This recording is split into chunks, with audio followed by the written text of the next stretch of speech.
Well, Mr. Lowry, we are now live, but you look a little sweaty. Are you actually outside in the forest?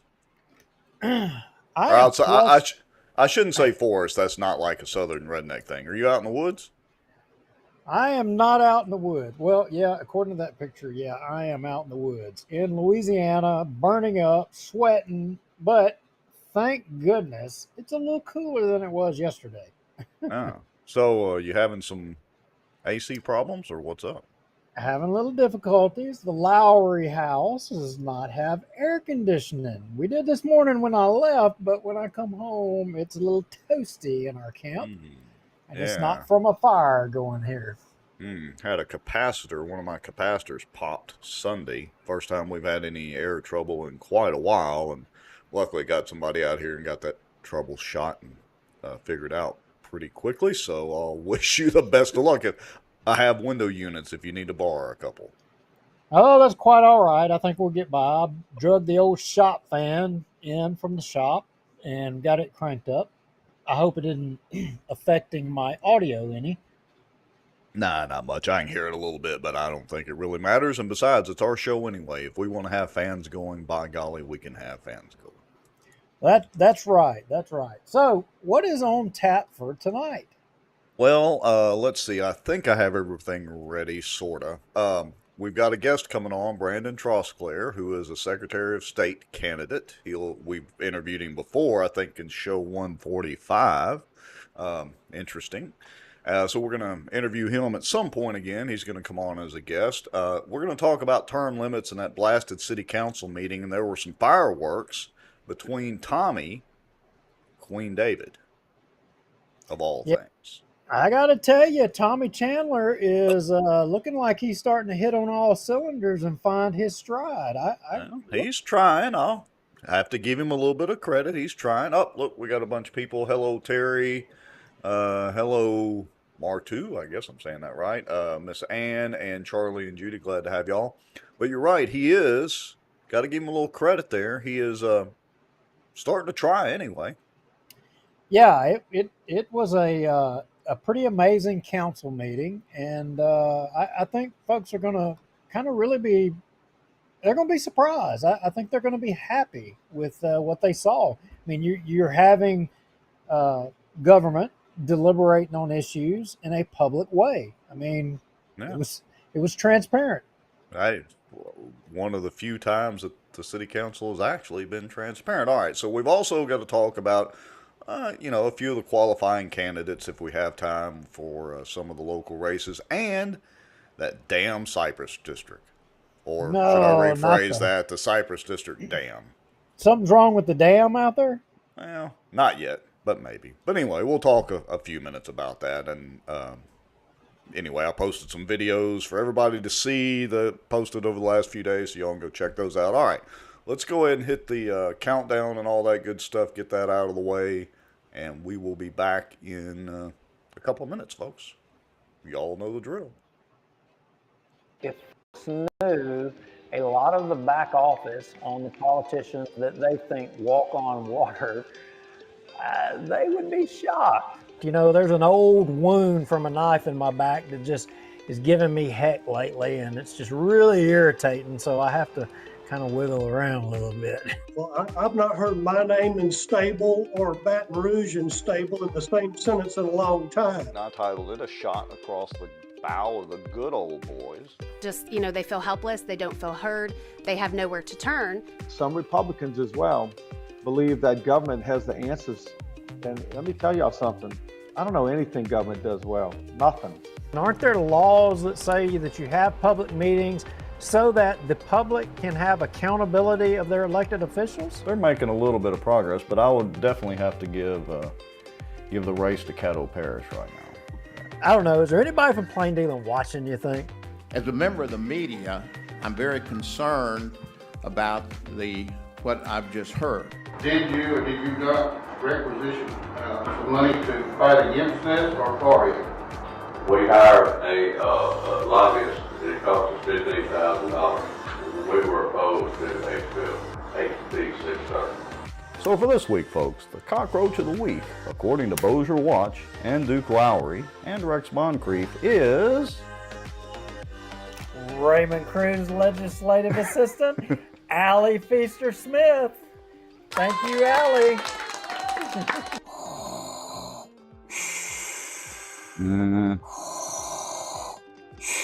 Well, I'm not thinking Star Wars at all. I'm thinking zombie apocalypse. No way. It was not David. You know it wasn't David Montgomery. David ain't going to jump off in there with Chris. He ain't going to do it.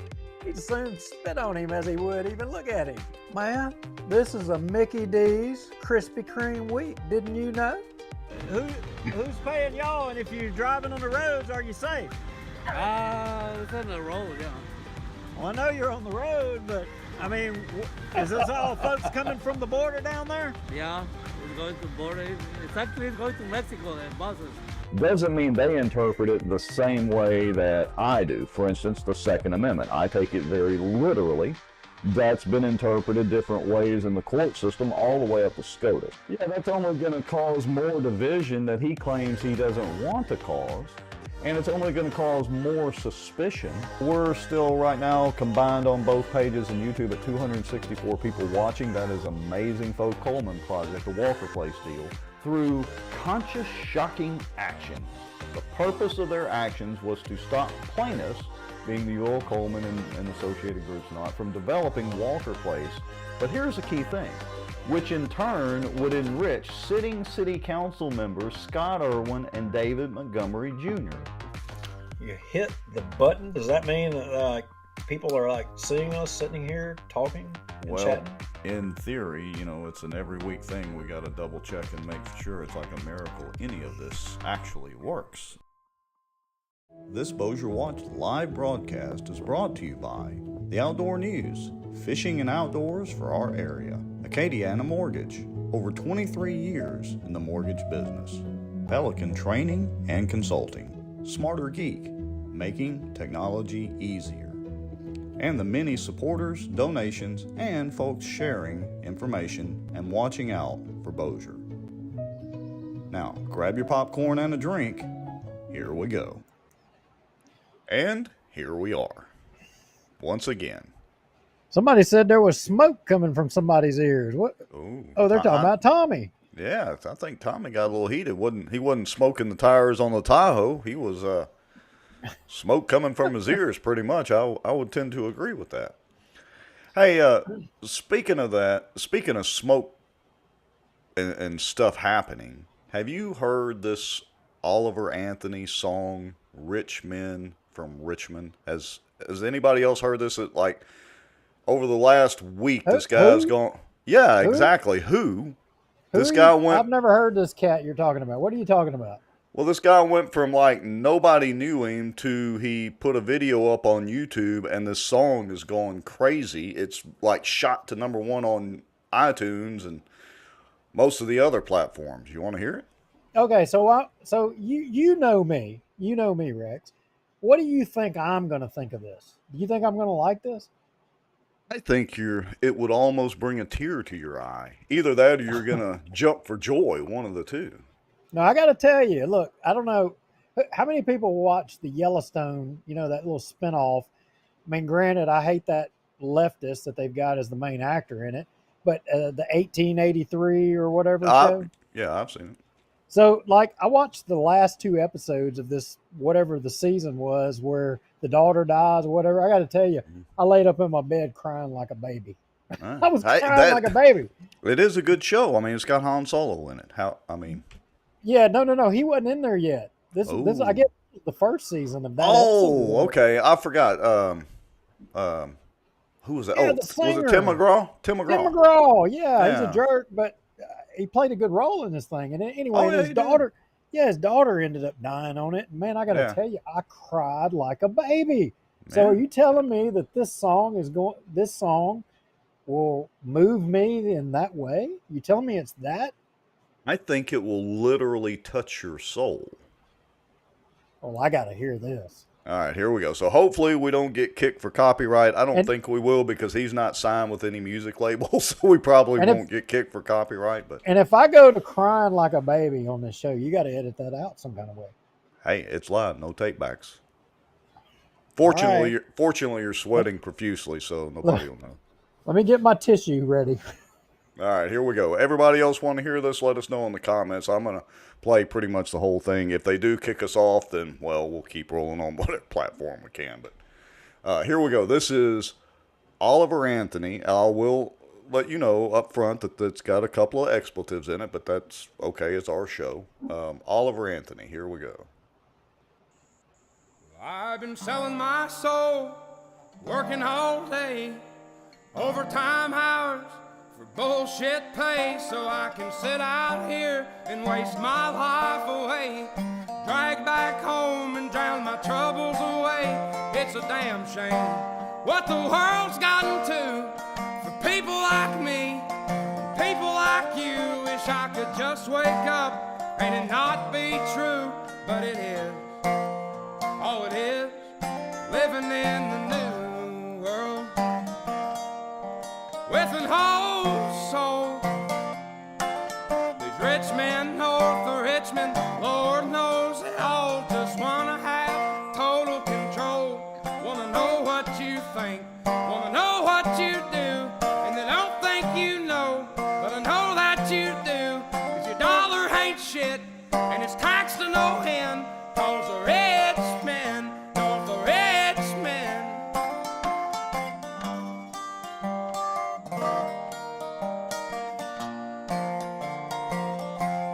I wish politicians would look out for minors, and not just minors on an island somewhere.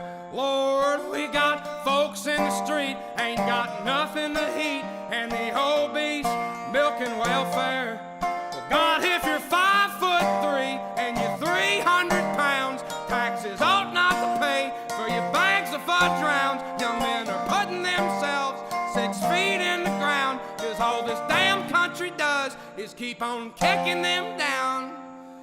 Lord, it's a damn shame what the world's gotten to for people like me, people like you. Wish I could just wake up and it not be true, but it is. Oh, it is living in the new world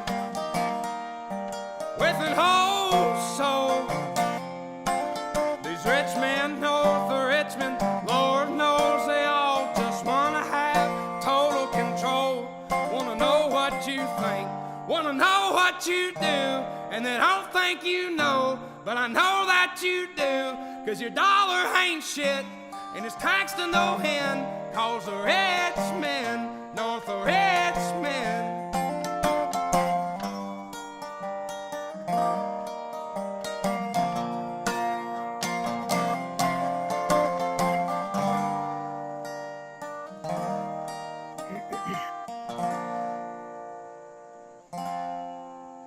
I've been selling my soul, working all day, overtime hours for bullshit pay.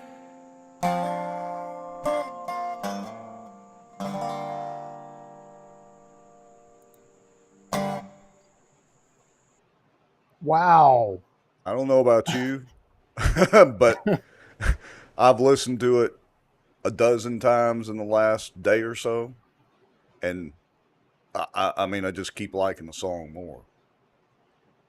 I mean, look, I that song, that's descriptive of the world today, and we're not talking about. He's saying north of Richmond. You know, he's talking about D.C.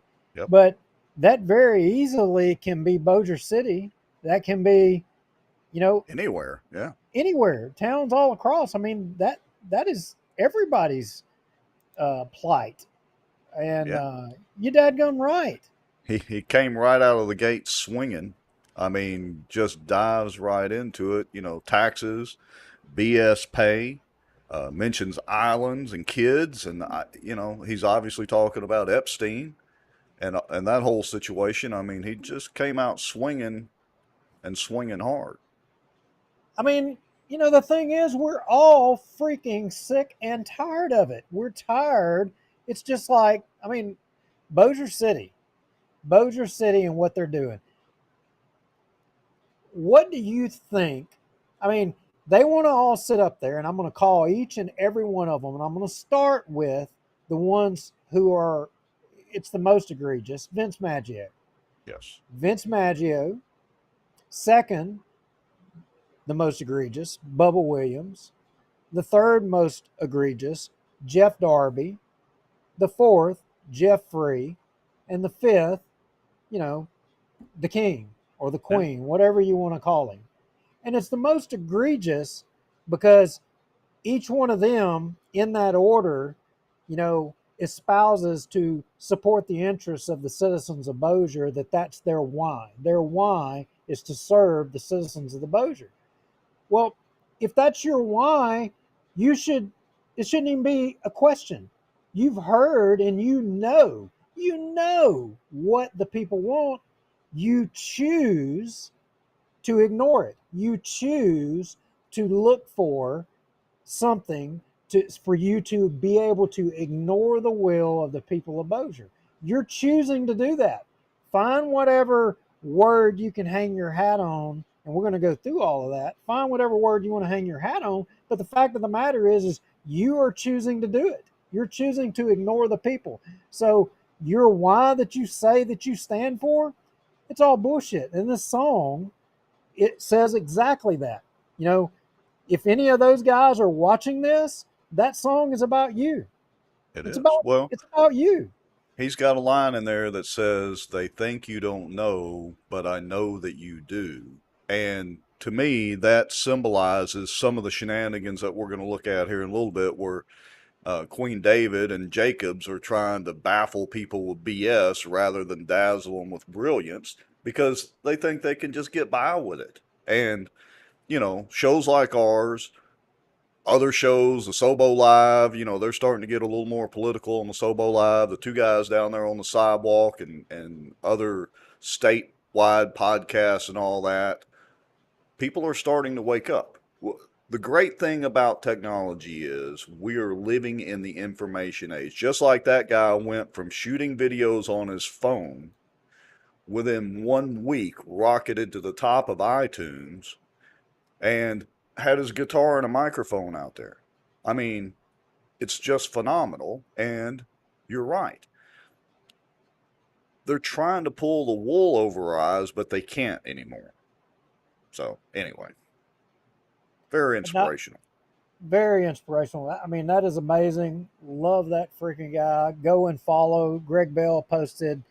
You can follow him on Twitter at Ain't Got a Dollar. Yeah. And you can follow him. He's got a YouTube channel up, his own channel that he just started. Then the actual video is on Radio WV if you look that up on YouTube. But go follow him. And if you look at some of his little short interviews he's done posted with his phone, I think he's the real deal.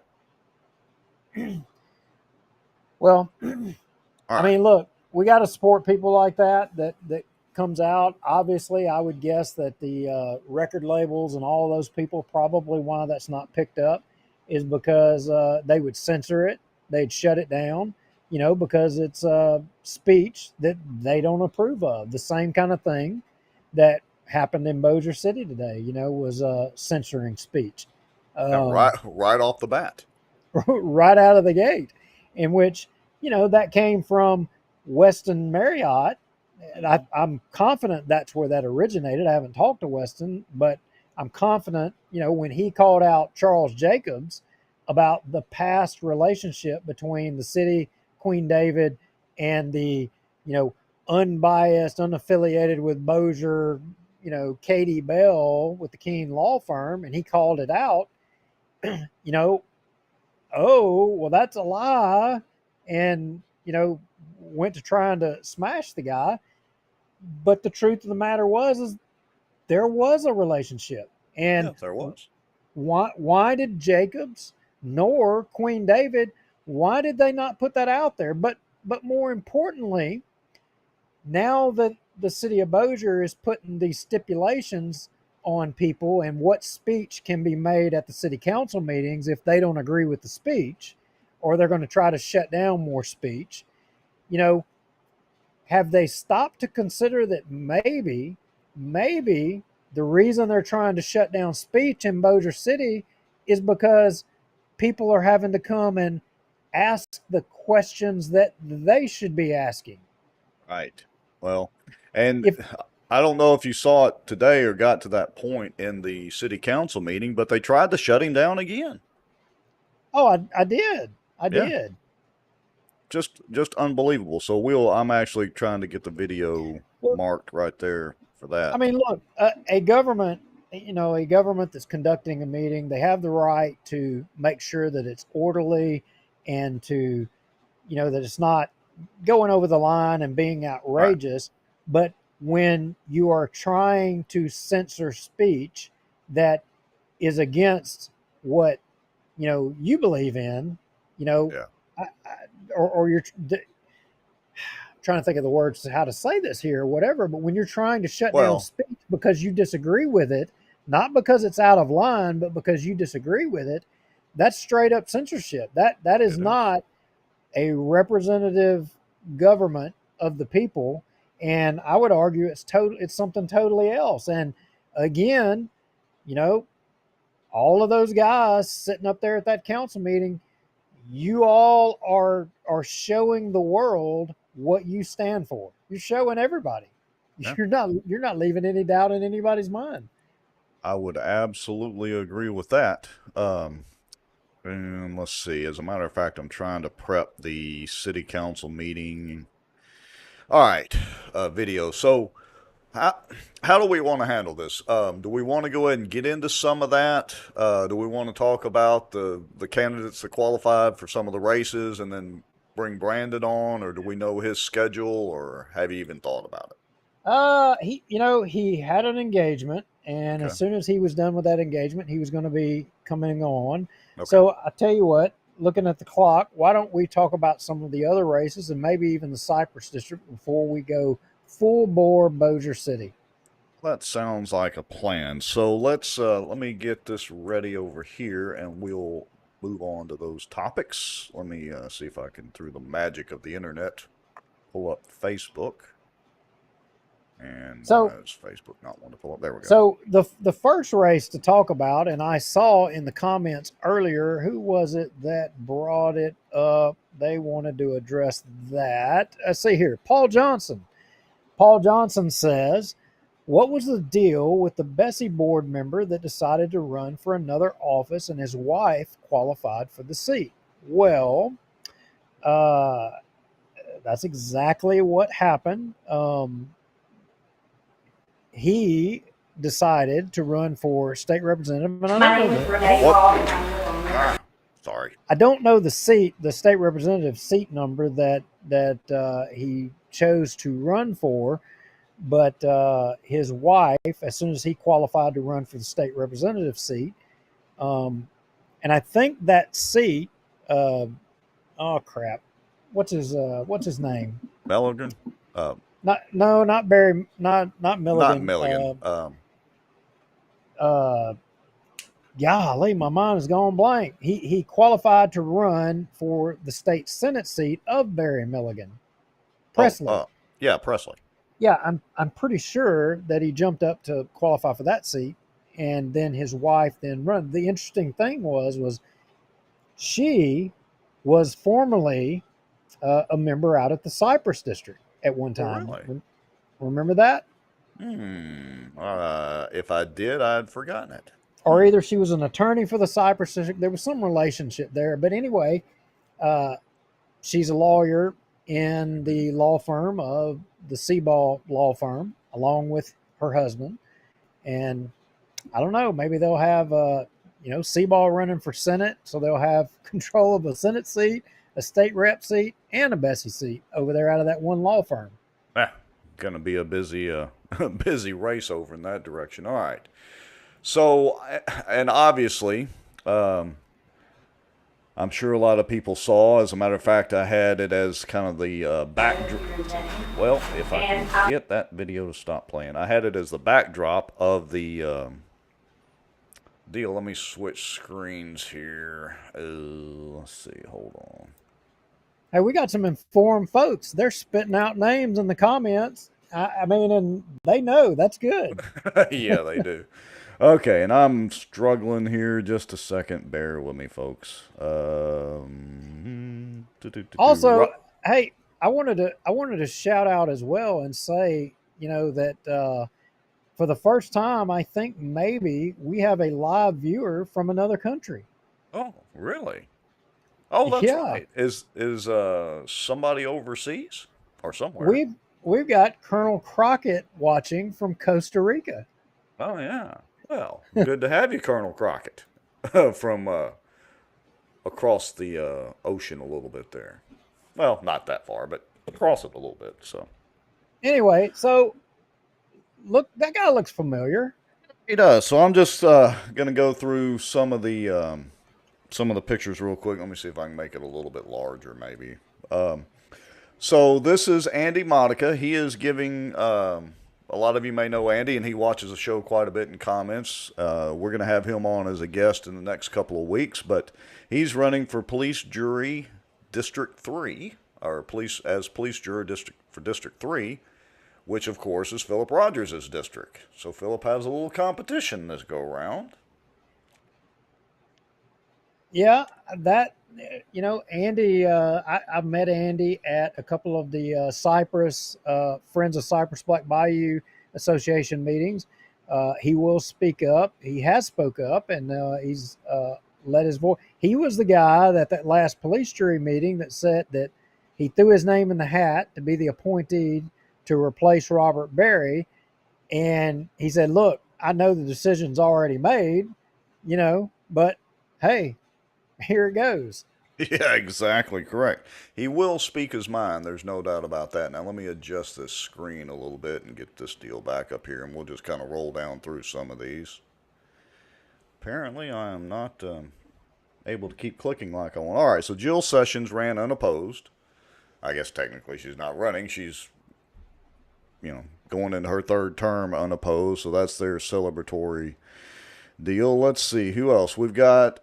Police juror District 10, James Carley is running. I think he's a new candidate. So quite a bit of potential. I don't District 10. I'm not sure which district that is and who all is in that district. I don't remember right off the top of my head, but maybe somebody will let us know in the comments. All right, there's Andy again. Oh, look, it's Robert Berry. What? Wait a minute. I wonder if he rode the park backhoe up there to the courthouse to sign in. I don't know. I mean, I guess he's got to do something since he's out of a job for executive director. We still haven't got back his letter of resignation, which I requested, so I'm going to have to get on the Cypress District's rear end because I think maybe this is day 3 or tomorrow is. Well, I'm thinking he didn't resign, but maybe he's running. Do you think he's wanting to be the administrator of the parish? Well, I guess, let's see. How is that going to work? Would he have to move over to Caddo Parish and live in Butch Ford's house and declare homestead exemption over there to kind of do the same thing? Oh, that seems like a natural fit. Him and Butch could just switch houses. Then he'd be qualified, right? Oh, yeah. And somebody made the comment, said, well, why do we keep picking on him? And, well, he just makes it so easy. And it's so much fun. All right, here we go. Let's see. Wait a minute. You got to scroll back up here. We got to talk about this a little bit more. Now, I want y'all to stop and think about this for a second. Y'all got to put your thinking caps on here. Now, this cat was accused of dual office holding. He at one point even talked about how he felt confident that the judges, talking about the district court judges in Benton, would see things their way. And they go to Benton. Well, guess what? Golly gee willikers, they saw things his way. Imagine that. Went to the Second Circuit. Guess what? They saw things his way. Well, step on off of that little ledge and get down there to the state Supreme Court. Well, guess what? No, they didn't see it that way.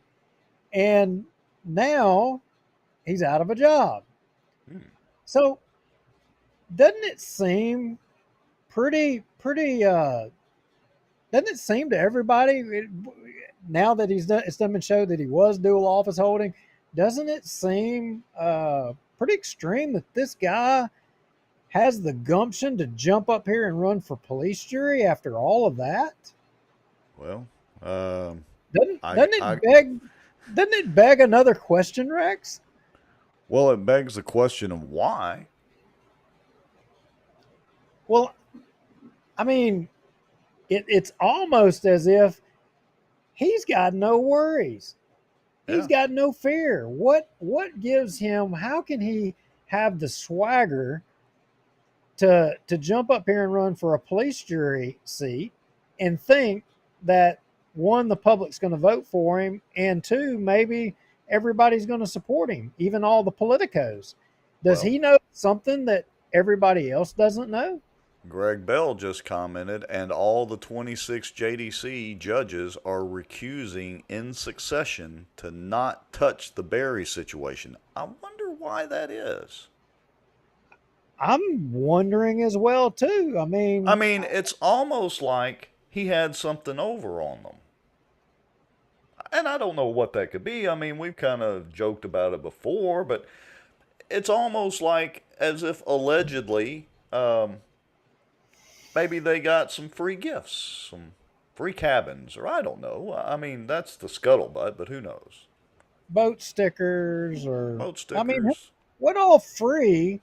What all free in his capacity could he have been dishing out to people? Well, there's no telling. And, you know, what if there was also a list of people who were willing to actually testify to that fact? What if there were a list like that? I mean, I don't know how that works on the legal side.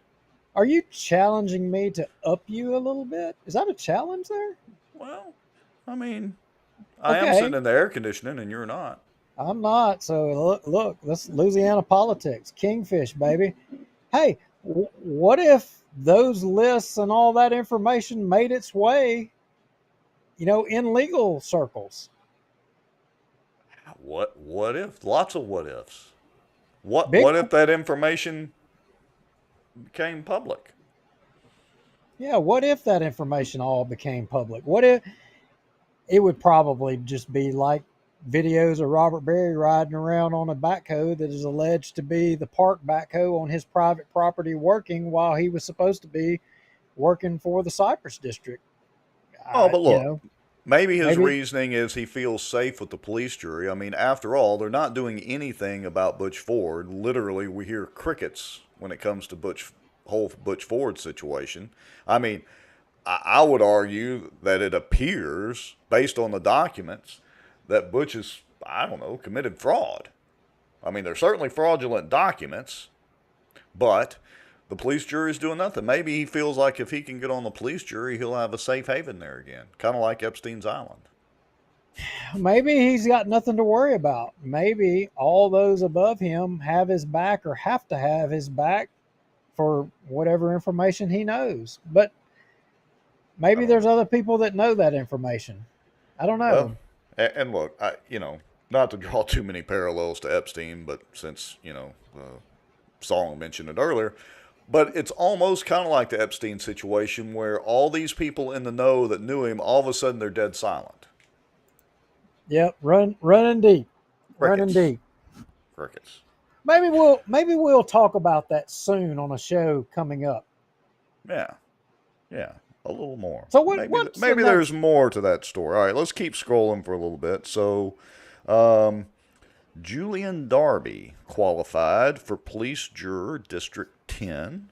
Now, I thought I read that one of the Darbys, right after they qualified, they like rescinded their qualification or whatever you call it, or bowed out of it. Was it this one? Yeah, I'm not. I think it was him. I think he's the one with almost 40 years on the police jury. I mean, no, that's not a call for term limits that you've been there for over 40 years. 40 years. What is it with all these people? I mean, wait a minute. Find the picture of Bob Brotherton. Now, I love Coach Brotherton. I mean, he was a coach at Halton High School. We'll come back to those other. He's a good guy. Yeah, I got to tell y'all, but this is, look, I'm sorry.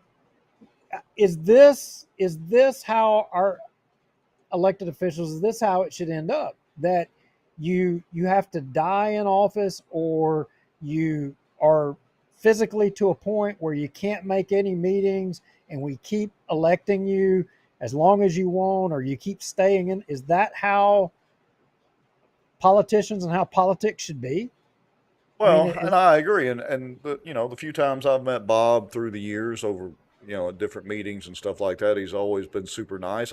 We wish him well, and hope that he recovers completely. But you're right. It's like, the Darby being in there for 40 years. Bob, who's obviously going through some health issues, and again, we wish him well. But it's like they're just, qualifying to be a candidate and running for office and getting elected and reelected just because. I mean, it goes to that whole thing of entrenched incumbents. I mean, It's a key word. why not? Entrenched If there, incumbents. yeah, if there's no personal benefit to you individually, why not go out on top?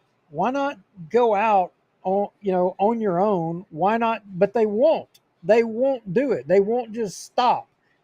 That's why you need term limits. And look, I had an argument with somebody, a former elected official, and they were like, "Yeah, but if you want to get rid of these guys, and you're going to bring people in that don't know what they're doing, you're going to bring new people in that are going to make mistakes and don't know what they're doing." Well, Yeah, yeah. yeah. Well, I mean, are we supposed to be dependent on a couple of people forever? And look, I'm gonna say this. Look at the state of the country. Look at the national debt. Is every one of these entrenched politicians for the last 20 to 30 years, how well have y'all done? Really, Well, let's have some retrospection. How well have you truly done? Because we're actually in a hell of a bind. Maybe, just maybe, all of the and I mean, and I'm not trying to insult a lot of the audience that are older, because it's not all your fault. You all have not been in these elected offices, but these folks that have been in for 20 or 30 years, maybe the freaking state of the country and our state and our local politics and all, maybe you own ownership in it because you won't get the hell out of the way. well, look, let me get on my soapbox for a minute, logistically speaking. So you're right. The argument always is, well, the people, the incumbents that have been in there for years and years, they've got all this experience, and we just can't have somebody new coming in because they won't know their way around all that horse shit. The president, every 8 years, the entire administration changes. If you can do it for the office of the president, you can certainly do it for city councilman or police juror. Now, granted, the president has an entire entourage and staff to do the transition teams and all that. But again, I would argue he's got, or she has, a lot more responsibility than a police juror seat or a city councilman. So that whole argument is just a wash. I'll say this too. If you're a sitting representative or police juror or city councilman or whatever the deal is, and you haven't set yourself up to be able to transition to the next person, then you're a failure. What if something happens to you and we have to put somebody in a special election? What about then? So do your jobs, make sure that what you do is well documented. There are secretaries, staff to help in the transition, blah, blah, blah. Anyway, I'm going to get off my soapbox, but that whole argument is a wash to me as well. It is a wash. And my contention is that can really a new person that doesn't know where the bathrooms are, can they really do that much worse? Can they do worse? I would contend that they can't do that much worse.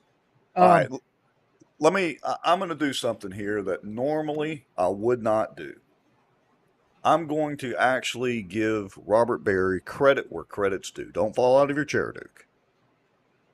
Because Jim Anderson put a comment up here, so I want to address it for a second. He said, in the last meeting, he said he was willing to help anybody in the district that needed help. He would do it for free, but I thought the ruling was that he could not have anything to do with the park or the Cypress District for 2 years. All right, so let me address that, Jim. And let's get off Brotherton here, and we'll scroll back up. So Robert Berry is now a regular citizen as far as the Cypress District is concerned, and being executive director, of which he is no longer. They're public meetings. He can attend just like everybody else. You don't have to be a landowner or a lake owner, because remember, the Cypress District has taxing authority over 65 of the 81 precincts in the parish of Bossier. But not just that, it is literally a public meeting. You can go to it if you want to, and Robert Berry has every right to go to it. And I'll give him credit. I mean, he was politicking hard, and I think I saw him slip his resume to Ruttenbuck, but he literally was trying to be helpful in that meeting. Now, that may shock some of y'all, because I've been on his rear end pretty hard and heavy for about 4 or 5 years now, but he did do that. Now, he can attend the meetings.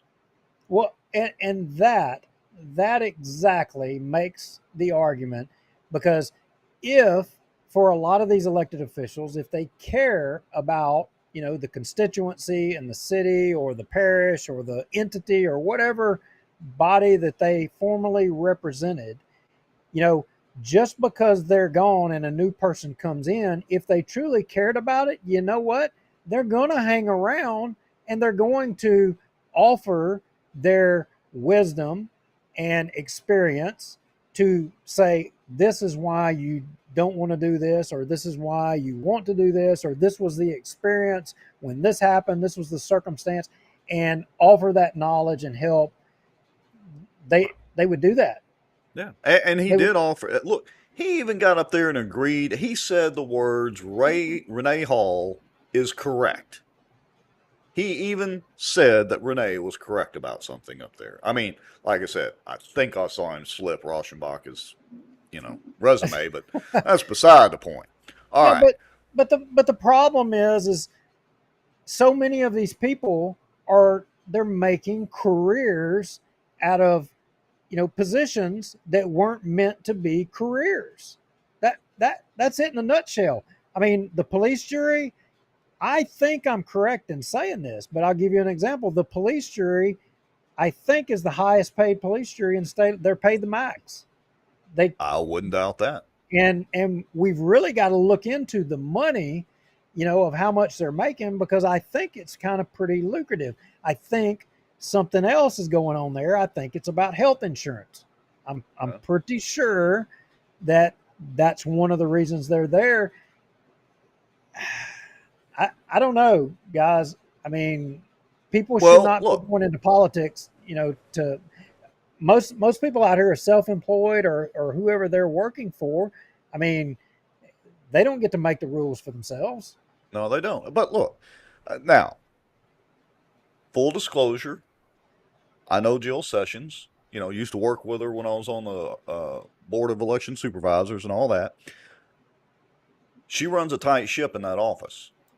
I mean, those girls up there, she has an army of girls and a couple of guys sprinkled throughout there, but they run a tight ship.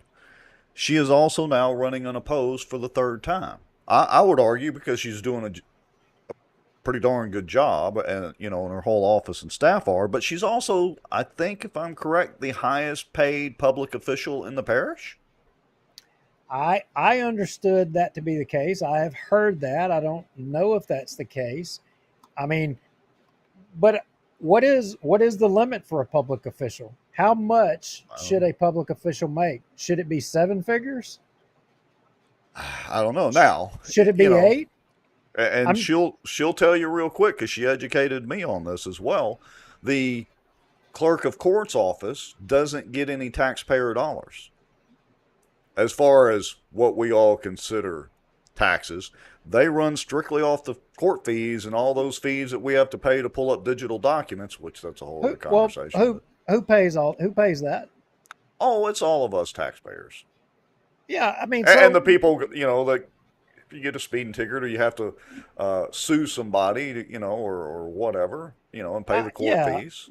I'm sorry, that's a play on words. I mean, look, I've got no criticism of that office up there. I've got none whatsoever. I think it runs well. I think they do a good job. I have heard stories, about problems.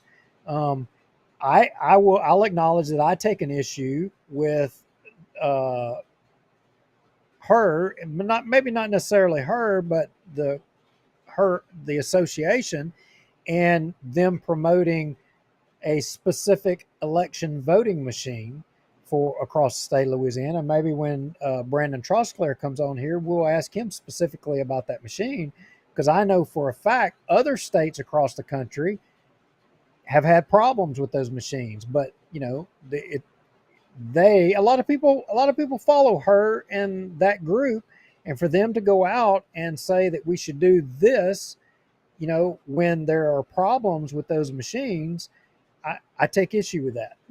Yeah. Wow. I pretty much take issue with it a little bit too. Okay. So moving on down the list though. So, they do the little introductory pictures, and there's our good friend Barry Butler, who is running for Police Juror District 5 against your best friend, Juliana Parks. Look, Barry Butler is top shelf. I mean, the guy, he says what he thinks, whether you like it or not. He doesn't hold back. A lot of people don't like that. A lot of people think Barry is too straightforward. You know what? I want you to tell me that the sky is black if it's black. I don't want you to tell me it's blue when it's black. I mean, Barry's that guy. Barry's the guy that called out the issues and the problems, with the sewer district. And, Barry was a police juror back at one time. Yeah, and he's got experience in it. The GOB, I'm just going to say it this way, the GOB network organized to get rid of him. And, I mean, the guy is intelligent. He's smart. There is not enough positive things that I can say about him. The one thing that I do know is the guy is loyal to Bossier Parish, and he's not loyal to any police jurors or individuals. And if if you and I need to be called out, he'll call us out. Yeah. I can say that his opponent, I've seen it firsthand. She's said it. You're not going to get me to talk about my friends. She told me that, talking about the police jurors. Well, it don't make a damn whether you're friends with another elected official or not. You have an obligation to the people that you were voted on to represent. That's who you've got allegiance to. That's who you represent. I mean, Barry Butler's that guy. He's going to represent the people, not, his self-interest or anybody else's interest. Yeah, look, I can say, in full disclosure, I'm going to help him some with his campaign with some videos and technical stuff and all that. But, we were all on the peg together, you, me, Barry, and there were a couple of times where Barry and I didn't see eye to eye. But he, like you said, he is a straight shooter. He doesn't mind voicing his opinion. He will listen, though. So if you have an opposing viewpoint and you can articulate your reasons why you think something is right or wrong, Barry will absolutely listen. And he may, in the end, change his mind, or he may come to a different conclusion, but he definitely doesn't hold back when he thinks something's not going right. Let's put it that way. Yeah, and one would only need to point, and this goes for all the current police jurors, they all have to defend their votes on the different issues. I mean, look, granted this time around they got it right on Robert Barry, but not all of them did. In this case, in this race, Juliana Parks didn't vote to replace Robert Barry. She voted, the first vote, came to put Madden on there. She voted against putting Madden on there in that race. The making the parish administrator, the parish administrator when he lived in Caddo Parish, his opponent did that. I don't think I don't think Barry would have done that. I don't think so. All right, so scrolling on down the list, I don't really know this guy at all, but he's running for School Board District 4. William Layton, I guess, is his name. So we'll have to see what we can find out about him. And any of these candidates are welcome to come on the show. All you got to do is, if you're friends with them or know them or they happen to be watching the show, just reach out to us, and you're welcome to come on. And, of course, Chris Turner, I guess he qualified by petition. Yeah, that is an interesting twist. I mean, a lot of people don't realize that there are two ways to qualify. You can just easily go up there, pay the money, and qualify, or you can go and collect signatures from people within the respective district nominating you to be a candidate. And if you get the required number of signatures, just like a petition, you will automatically be put on the ballot. And I got to tell you, in my recollection of Bossier Parish politics, he may be the first person that's ever done that. Well, maybe so. So I don't recall anyone else ever doing it. yeah. All right. Let's see. And of course, he's going against Dodie Horton. I think her picture's probably down here in a minute. Charles Gray qualified as the incumbent. I don't know how long Charles Gray's been on the police jury. Maybe Barry knows. Now, Charles Gray, look, there's hot and cold there. I like Charles Gray. I do like Charles Gray. Charles Gray was front and center to sign the term limits petition. He showed up on the first day, and he was standing right there, and he supports it, and he also supports it for the police jury. But I would also point out he voted against Madden to be appointed to the Cypress District. So there's that. There's that.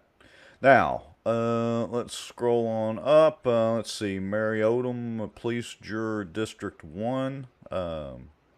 And so folks, I should have had this pulled up on the notes who all the district police jurors were for now. So let's see. We don't really have any information on her. Scroll on down.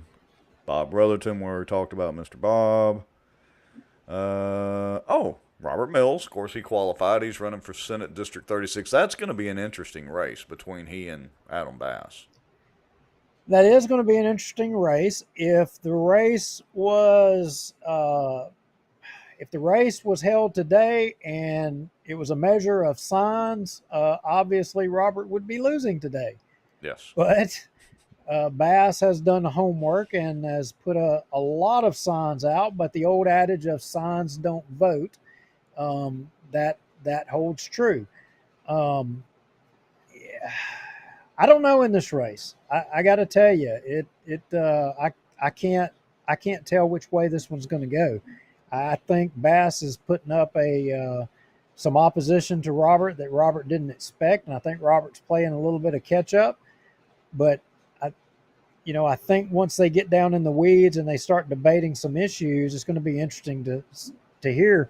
Just today, I got a text message campaign. It's one of those campaign things by text message from the Mills campaign talking about how Robert has fought for insurance reform. So the question is, how do y'all think Bass, being in the insurance business, how's he going to go on insurance reform? Yeah. And, what Mills has been hammered on has been, the catchphrase has been tax increases lately. I've got a couple of questions for Adam on that. As a matter of fact, I think Adam's my school board member. I need to call him. We need to get Adam. Well, Adam needs to come on this show. He needs to answer some questions. No, look, let's get them both on it. Let's get them both and let's have a debate between them, because the truth of the matter is I think there's criticism that could be waged against both of these guys. They both have a record, Bass being on the school board and Mills being a state senator. Look, Robert has gotten a lot of criticism because this last legislative session with the money coming back to Bossier. A lot of questions out there on what took place down in the end days of this session. Granted, we have a governor that was not favorable and I would contend sought to punish Bossier. I don't know. We may need to let the candidates. Here, this comment that Paul Johnson just put up. Let me put it back up on the screen where it says Republicans at the women's meeting going after him pretty good. I just find it amazing that all of the support that Mills had, And he was a great guy, you know, back in the Mills Gaddy race. And don't get me wrong, I've come to like Robert because, like I said, he's, you know, the interviews he's done on our show, he comes on and we can ask him anything and he does his best to answer it. But I just find it amazing in 4 years when Team MJ decided that they were done with him, just how quickly he got kicked to the curb. I just find that amazing. Ryan Haygood says, ask Bask how he voted wrong on every medical freedom issue. That's true. There's some questions I want to ask him about a 40% deal. Well, I'll get to that later. Anyway, we'll save that for later. All right, let's scroll on up. Okay, wait a minute. Somebody messaged me and said that jurors make $1,600 a month. Okay. Well, you know, they ain't getting rich. Yeah, but still, $1,600 a month, that's almost a car payment or a house payment. Yeah. Oh, well, look, there's Adam right there. So. Yeah, I mean, look, I mean, me and you are politicos. Here's the problem with doing this show and doing what we're doing here. You and I are politicos, and we know the ins and outs of every single one of these candidates.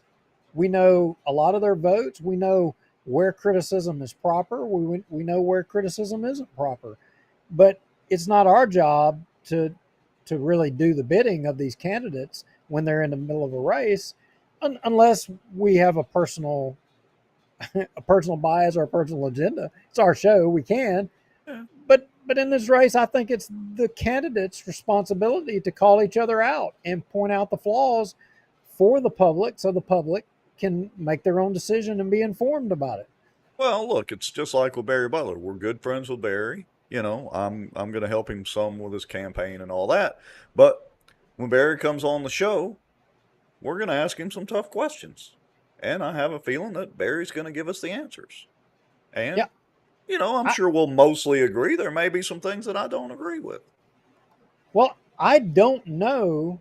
I mean, I don't know of something bad on Barry. I don't know what position or things he believes in that I don't believe in, you know, politically or for. I've never heard nothing that I don't agree with that I think. It doesn't mean there isn't. Well, we'll find out. Okay, so Raymond Cruz. He's qualifying again, State Rep, District 8. No opposition. Yeah, no opposition. Let's see. Police jury district. Well, there's a bunch of police jury candidates. Is this Andre Wilson? I don't know much about him or anything, really. Another candidate. Oh, we know that guy. Michael Ferris. And, you know, we've had Michael on the show, and of course, you're welcome back anytime, and we'll discuss some more stuff. If you want to, it'd be looks like kind of a tight show if we had everybody from District 1 on, that's running for District 1 on, but we may do something like that. Again, everybody's welcome on the show. Yeah, so Michael Ferris, I mean, he is, I'm going to say this about him, he is the quintessential new guy. Yeah. You know, he doesn't know where the bathrooms are. So the argument, this is the perfect example. You know, Coach Brotherton has been in there forever. He knows where the bathrooms are. You know, the argument against term limits is that we should continue to keep Coach Brotherton in there because he's an institution and he's been in there forever. Therefore, he won't make no mistakes. So we shouldn't change, you know, and Michael Ferris, he hasn't ever been in there. He doesn't know where the bathrooms are. He's going to make mistakes. Therefore, we shouldn't, you know, make a change and give him a chance. Well, for that's all flawed, those, that's flawed logic. For all the entrenched incumbents on the police jury, all I've got to say is Robert Berry for all those years and Butch Ford. And then you can throw in the library board for good measure. And you all knew, we told you. Repeatedly. Yeah. You heard it repeatedly. You ignored it. Right. So that's all I got to say about that. It should be easy for a lot of these police juror candidates to go. All right, here's another candidate, Mary Giles for District 10. Don't know much about Mary, but I guess we'll see as the campaigns go on. John Ed Jordan, incumbent again, police juror, District 4. Now that's a tough one because I like John Ed. He's got I'm sure. cows right next to my property up in Plain Dealing at my farm. Yeah. I like John Ed. I'm not saying any of these people aren't nice people, but you know, I don't know. How do we know how long has John Ed been in there? Anybody know? I think only one term, Okay. but his opponent's a good guy too. I think he's an appraiser. Yeah. And look, the good Sheriff Julian has some competition this year. Yeah, I don't know, Mr. Green. Rumor says, or what I hear is that he was a former sheriff's deputy who I don't know all the circumstances, but is no longer a sheriff's deputy, and that this has something to do with a disagreement with his employment up there. I don't know all the details on it. Could be interesting. All right. Let's. Oh, and there's our good friend Philip Rogers, District 3. Well, I mean, look. What? So let me say this, because I've been on Philip's ass. Are we going to do it, or are we going to let Andy do it? I live in Philip's district. No. He's my police juror. Okay. Well, should I hit him, or are you going to hit him, or are we going to? What are we going to do? No. Here's what I'm going to say for now, and we'll get into all this, as the races go on. At least Philip did the right thing finally when his back was against the wall, literally against the wall, and his own wallet was spilling. When his back was against the wall or against the door of his home, and it finally came to his front doorstep. Correct. Or more specifically, to his dock. But in addition, he's an incumbent. In addition, he voted to make the Caddo Parish guy the parish administrator. Not against the law, and he's still there now. As he's running now, he's still the parish administrator, not in compliance with the law. Just ignoring it. And, of course, there's the whole library board thing and kicking out the old ladies. Barry Butler says raise sewage fees 3 consecutive years. So, we'll discuss some more of that. But anyway, so most of y'all know Philip. We'll see if we can get Philip on. He may come on the show. Probably not, but he might. Weston says, did Philip ever finish his doc? That is a good question, Weston. I think I'm going to do a public request and see if I can get the documents between them and Philip and where all that transpired and how it ended up, because we've heard crickets on that for the last month or so, month and a half. But we'll try. Look, I'd love for Philip to come on, but I don't think Philip will come on. I mean, the last time Philip and I talked, we had an hour-long argument about the Cypress District and about Robert Berry. Only he was defending Robert Berry in the phone call that I had, and now he's come full circle. I don't think he'll come on the show. I mean, probably if he wants to come on this show and he wants to say, you know what, I was wrong, I should have been listening to y'all, I give him credit. I will compliment him on acknowledging it, but I don't think he will say that he's wrong. I don't think he'll do it. We'll see. We'll invite him. He can always turn it down. It's his prerogative. Yep. Okay, and then Dodie Horton running for, what is it, District 9? Yeah. District 9 state rep. She is the incumbent. And I guess we've been making... Well, now, let me get this straight. So Dodie ran the first time, and then she ran unopposed the last term, but because of redistricting, she can run again. Is that the way I understand that correctly? No, she can only serve 3 terms. Is it 3? Okay, the term limit 3. Okay, I'm sorry, I was thinking wrong. I was thinking it was 2 terms. In the House. Okay. Now she could run in another state rep district, but still she would be limited to 3 terms total. Right. Okay. So she's in her final term, and the argument in the case that she would make is that, look, I've been in there, I've had a Democrat governor. He's wanted me, and I've seen this on our campaign issues. They've tried to bend me to compromise on, my moral issues, and I have not. I've stood by those, and, our district has been punished because we wouldn't compromise on moral issues. And people are wondering, like, well, how the heck, how does that, how does moral issues have anything to, it was politics. I mean, if you don't vote for opening the bathrooms up for transgenders, then you know what? You may get money cut out of your district if you're a conservative and you've got a liberal or a leftist governor. That stands to reason, and is to be expected. I mean, Well, here's what I can say about Doty. Back during the whole burn chamber debacle and Camp Minden debacle, she came to a PEC meeting and literally told James Madden no, and stood up to him. I mean, she did it nicely. It wasn't, a vindictive thing or whatever. But make a long story short, and I covered this one on the PEC. But anyway, the Maddens were trying to. I remember that, and I disagreed with her. Yeah, but I actually agreed with her, and you and I were kind of on a little bit opposite terms there. But she told him no, and she meant it sincerely, and she articulated why.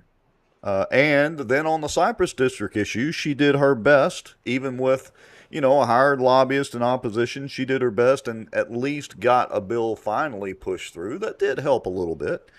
So I'll give her that. She will stick to her guns if she feels that she's right and she feels that she has the support behind her. I'll give her that. So, yeah. Anyway. All right. Let's see. Who else do we have? Dennis Bamberg. I don't think he had any competition. Newly elected Senator Bamberg. Yeah. Senator or state rep? District 5. State rep. Oh, I'm going to call him Senator. Nah, he's headed that way. I'm going to call him Senator. I'm not going to call him rep. All right. Let's see. Then we got Tommy Green, school board. I don't know how many more of these there are. Keith Sutton. Well, that's one of the Sobo. Let's see. Does Keith do the Sobo Live stuff with you, Wes? He's the sidewalk guy with. I know, but isn't he doing some Sobo Live stuff with some football or something? Or maybe I'm imagining. No. You're Correct butchering it all. You're butchering it all up. Sobo Live is Weston Marriott. Right. I don't know. He may be jumping over there a little bit with Weston. Weston, what is he doing that? But I thought maybe he and Cheeto were doing some football stuff. See there, looky there. Weston says, "Yes, sir." Yeah, he said he is. Okay, I'm sorry, I wasn't completely crazy. I listen to their podcast and their live show every now and then. But anyway, Keith seems to be a pretty good guy. We'll see as the race goes on and where he stands on different things. There again, another case of he doesn't know where the bathrooms are, so therefore that's what they need to do. They need to change the qualifications that demands that you know where the bathrooms are for the office that you're seeking to run for. Well, maybe they just need to have they need to have all the newbie jurors get out there and meet out in the hall, and they can all go to the bathroom and find it together, so that everybody knows where it is. All right. Pam Glorioso. Where is that? The same Pam Glorioso that was worked for the city? Yeah, it's the same. Former CAO of Bossier City. Yes. Her husband, I think, was Pete Glorioso, longtime Bossier person. She's a good person. I will say, without question, cares about Bossier City, cares about Bossier Parish. I believe her heart has always been there for that. I got to tell you, I like her and Charles Gray both. I think both of those people are fine individuals that are wanting to be in government for the right reasons, and I don't think a vote. I mean, I'd be troubled with that vote because those are both good people. Yeah. All right. So the police jury race is shaping up to be interesting. And Jeff Sadow had a good article about that too, by the way. If y'all haven't read it, go to his Bossier Views on Substack. Larry Hawkins says Pete was her father. I couldn't remember Larry. I mean, Pete, that was a long time ago. Yeah. Okay, let's see. Who else have we got? Jimmy Cochran. District 7. Jimmy didn't have anybody oppose him. He's a good guy. I don't think so. Mac Plummer, District 12. Let's see. Tom Salser, District 11 is, of course, the incumbent. Jeremy Darby is the incumbent for District 10 police jury. I Rome always Darby. get the Darby brothers confused. There's so many Darbys in politics. Oh, look, the tax man, Doug Rimmer. Taxman Doug Rimmer, who does not support term limits, and I'm sure he will be leading the fight. He Up did, there. as it was getting closer to race time, he did at least finally get on the right side of being on the opposite side of Barry. Finally, kind of like Philip Rogers. Yeah, he did. We'll give him credit. I mean, he got lucky on that one, and he probably got tired of hearing about Barry. I know for a fact because I brought it up at the Republican Parish Executive Committee meeting when he was the chairman, 2 or 3 years ago, however long ago it was, and both him and his other police jury member that you just showed right there wasn't having none of it, didn't want to hear. In fact, we highlighted the fact that he said at the police, we have the recordings of the police jury meeting and the PEC meeting. He said at the PEC meeting, he said, well, if we'd have known that about Barry, we wouldn't have done that. And then we played the meeting where he made the motion himself or seconded the motion. It was one of those. I don't know. All right, and I guess we'll end this because our guest Brandon is here in the green room right now, so we'll check in on him here in just a second. But let's go ahead and end it with Juliana Parks. Well, what do you want to say about your friend Juliana? Look, she needs to continue to be in the police jury. She's got political aspirations, and if that means making a parish administrator who is not legally by law able to be the parish administrator, she's your girl. If that means people being on a library board, not in compliance with the law, she's your girl. She's it. If that means not making a change on a dual office holder in the Cypress District, she's your girl. And somebody who won't talk about her friends who are politicians sitting beside her, she's your person. That's who you got to go with. And rumor has it, from what I've heard, she's not real cozy to term limits either. Yeah, and she doesn't. She thinks elected officials and the good old boys should be able to stay in forever. But in addition to that, anyway, how many additions do we have to put on it? We could keep going. Good grief, there's a lot of people. Let me get two more, and then we'll bring Brandon in. Donald Stevens for District 4 police jury, and then Jack Harville for District 4 as well. So lots of action in the police jury camp. Okay, let me click here. That's going to bring us both on, and I'm going to see if I can get the screen set up for our guest here. So in the background, hopefully, we'll see. So a lot of people, they don't pay much attention to the Secretary of State's races. And I would contend that the Secretary of State's races actually probably is the most important race of all the races that you'll vote in any state. And why is that? Because if the votes in your elections are not fair, if your votes and your wishes are not recorded correctly, or your votes or wishes are not, acted upon collectively, then you don't exist. It's all for naught. Yeah. Well, it's all for nothing. Let's bring in our guest. Let me hit that button and go there. And for some reason, we don't have audio. Hold on. Let me do this, and let me do this. Let me do this. Can you hear us now, Brandon, or can we hear you? Yeah. I've been hearing you for a while, so glad to be on tonight.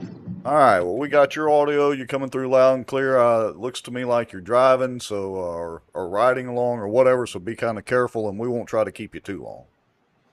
Oh man, look, I'm here. I got just leaving my third event for the night here and over in Lafayette, and I'm driving on these bumpy roads here in Louisiana. But I got an hour and a half back home, so I'm here as long as you need me. I'm glad to be here.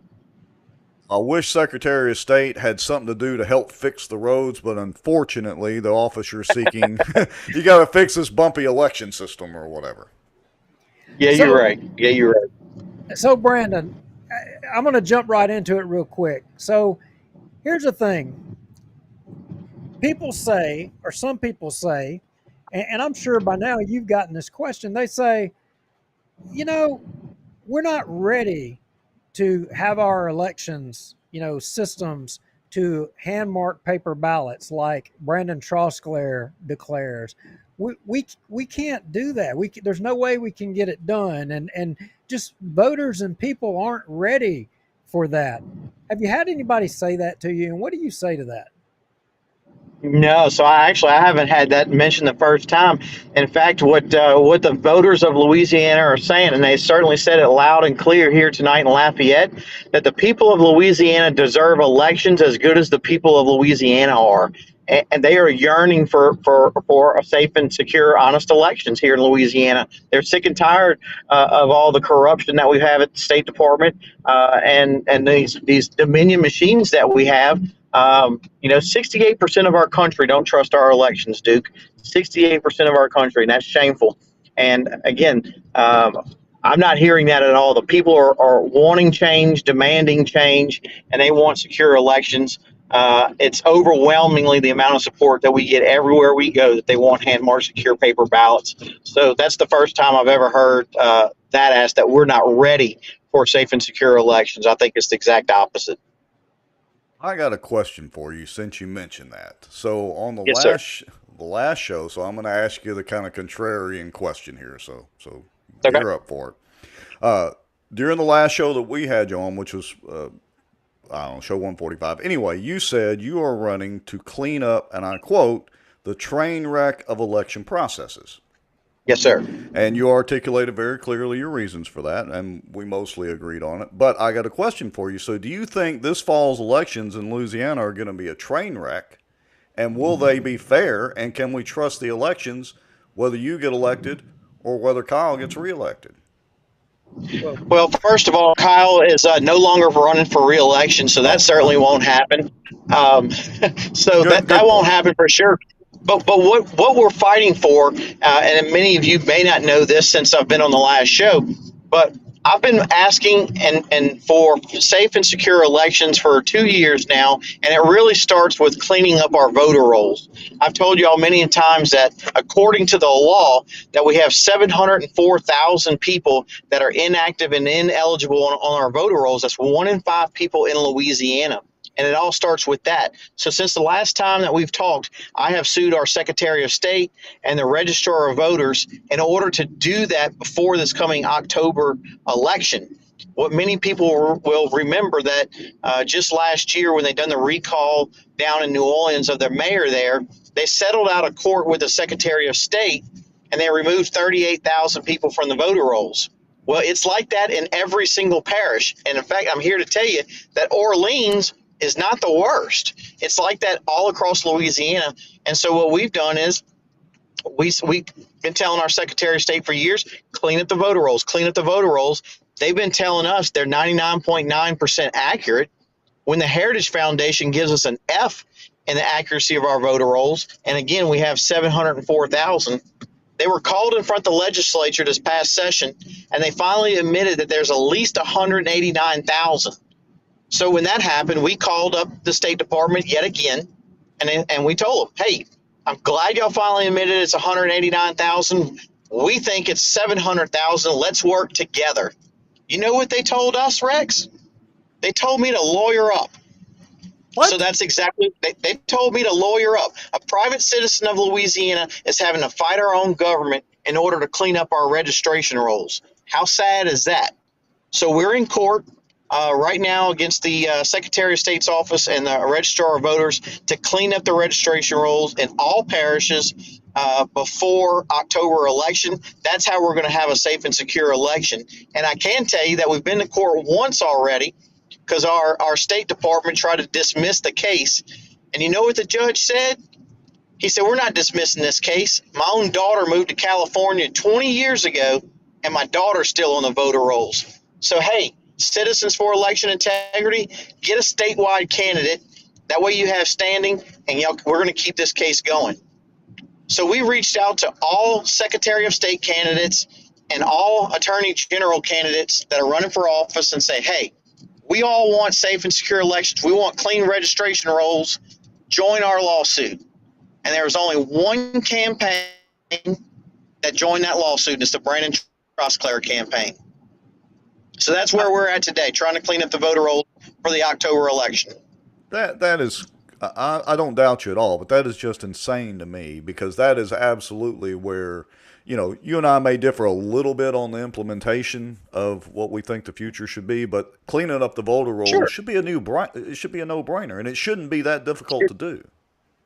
I agree with you wholeheartedly. It should be a no-brainer, and it's not that difficult to do. If you read paragraph 192 in Title 18, it explicitly says that it's the responsibility of the Secretary of State and registration rolls, and that they shall keep the registration rolls clean. But guess what? That's what you get when you don't do your responsibility and you outsource our vote and you outsource our registration to a third-party vendor. That's the results that you get. And that's what we're dealing with today, and we're having to fight them to clean up our elections. I'll Brandon, vote for you just on that one issue of cleaning up the voter rolls. Yeah, well, and that brings me to this point. Brandon, I've heard and listened to all of the candidates in the Secretary of State's race. I mean, look, I've been committed to you, support you a long time ago. I mean, and I told Mike Francis that not less than a week ago. But you're the only candidate that I've heard who has said that we have a problem, that you've articulated that we have a problem with our voter rolls. You've articulated a case that the machines, can be, defrauded, if that's the correct term to use. You're the only one. All the other candidates say, hey, it's all good. We just got to buy new machines, and those new machines will give us this, auditable paper trail. Is that right? I mean, is that going to solve the problems in Louisiana? Are they right? No, it's a farce. It's a farce was what it is, Duke. And the fact of the matter is, since we've been on this show last time, the Georgia Supreme Court, under court seal, they finally released a report called the Haldeman Report. This is huge when it comes to election integrity. But my opponents, they say everything's all right. They don't even know what the Haldeman Report is, because they think, based off of a call-in survey from the Heritage Foundation, that we don't have a problem here in Louisiana. But what the Haldeman Report states is that the very machine that we early vote on, Duke, the early vote, 42% of the people of Louisiana early vote. And when we early vote, we vote on brand new machines by Dominion. And guess what that Haldeman Report says? That it can be hacked and manipulated in at least 15 different ways, and our clerks, our registrars, and our Secretary of State wouldn't even know that anything happened. It's the very machine that they used in Georgia that we use here for early voting over here in Louisiana, and it can be hacked in 15 different ways. In addition to that, I read from the New Washington Times yesterday that there was a story came out with the massive growth of artificial intelligence, that our voting systems are going to be 100 times more vulnerable in just 5 years, and that our elected officials need to do something about it. But our elected officials aren't doing anything about it. I want to ask you a follow-up question, Rex. Sorry. Have our registrar of voters and our clerk of courts, do they all know this? Have they all been informed that these machines are all able to be hacked 15 different ways, like you said? Have they received those reports?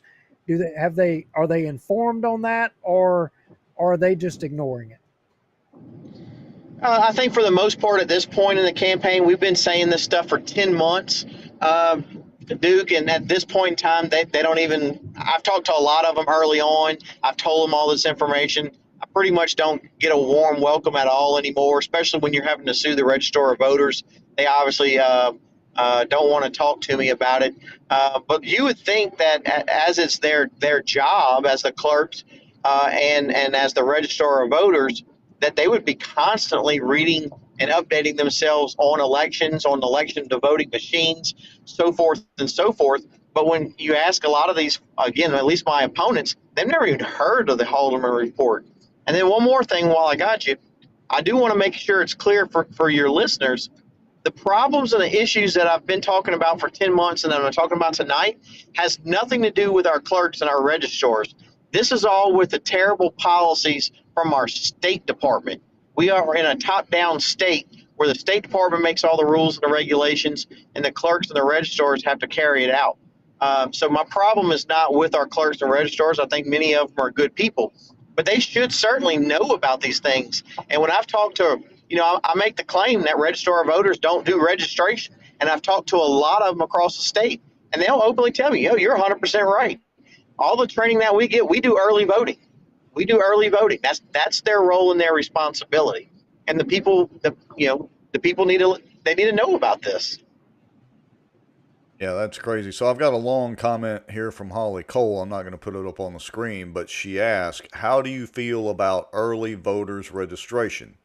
Her daughter was strongly encouraged to sign up for that when she got her driver's license.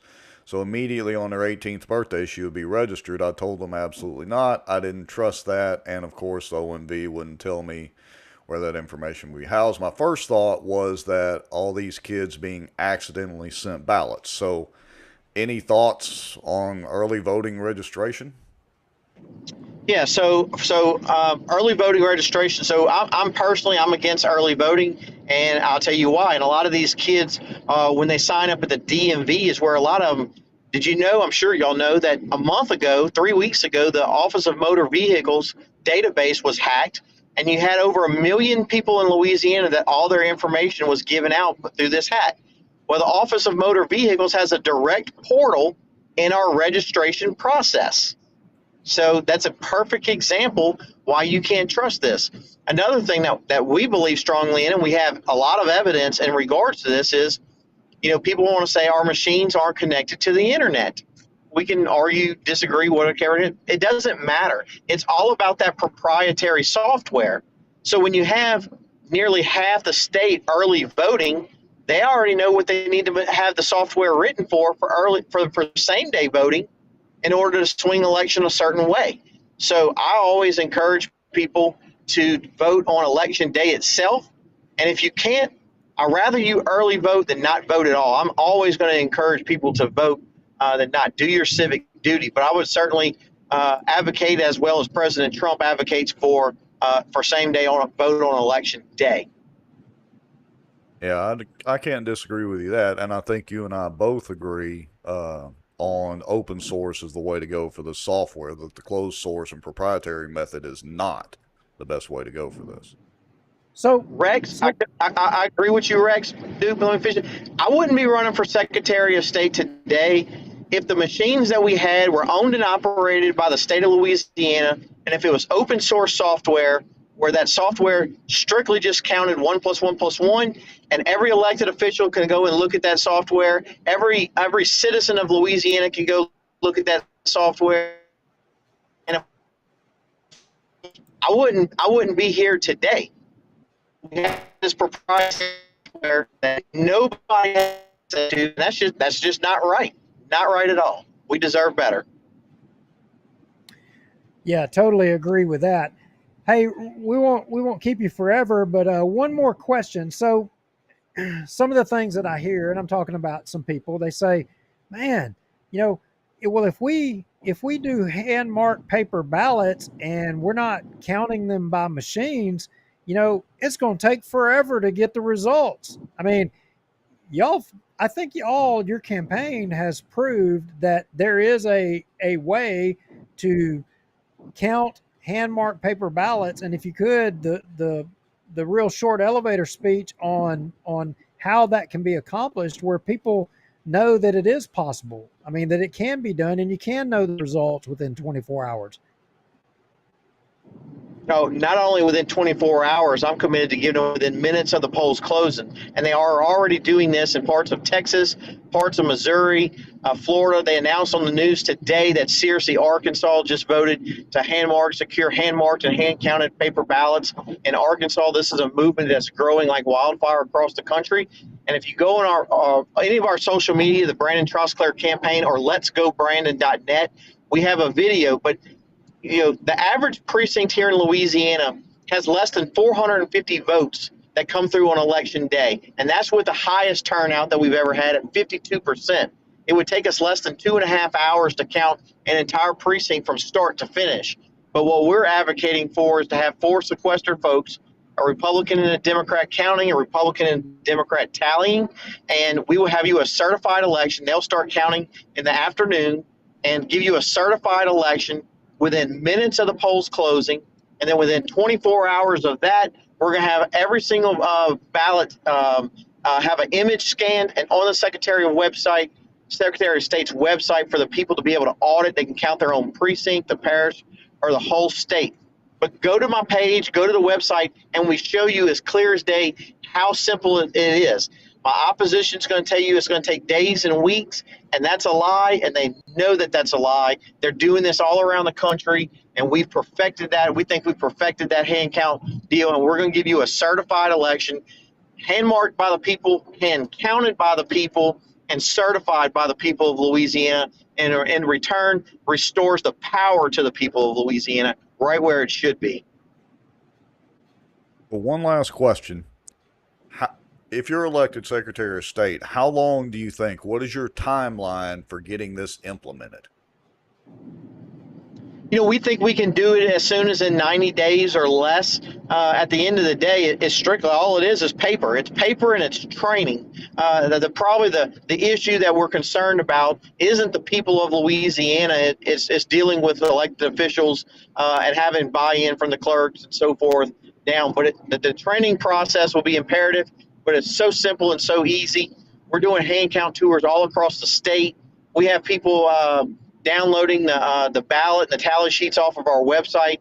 They're doing hand count tours in their living rooms, and it literally just takes a few minutes of training in order to get this right. It's very, very, very simple. So we think 90 days or less that we'll be able to have this implemented across the state of Louisiana.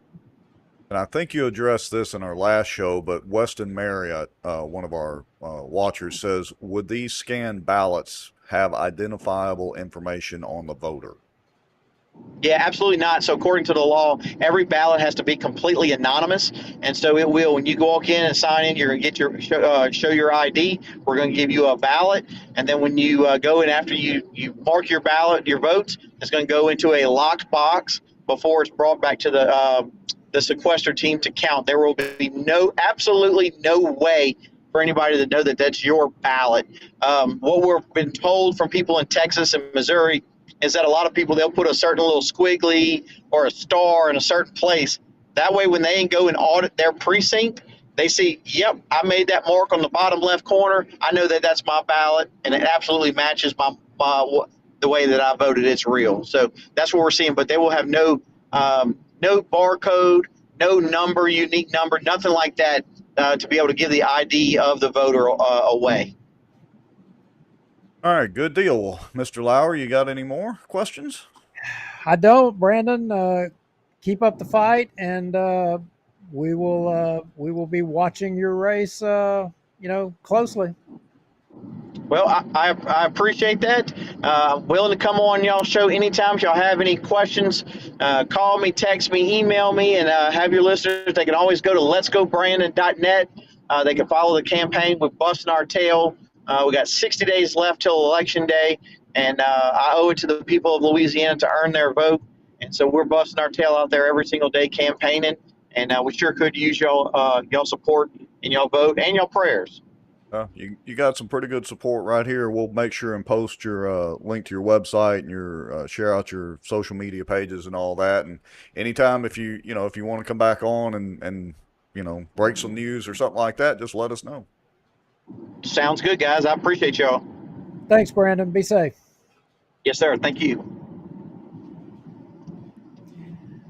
Well, Rex. Hold on. Let me cancel that. We don't see 100% eye to eye, but about 99%. Yeah, I mean, look, the only thing I would take issue, he said 90 days to get it implemented. I think if he didn't have anybody standing in his way, he could get it done in 90 days. And he may have been meaning it would only take 90 days of the legislative session, because I'm pretty sure the legislature is going to have to approve it. But, I see a lot of legislators would stand in the way. I think they'll fight it. Because what's going to happen? I think you're right.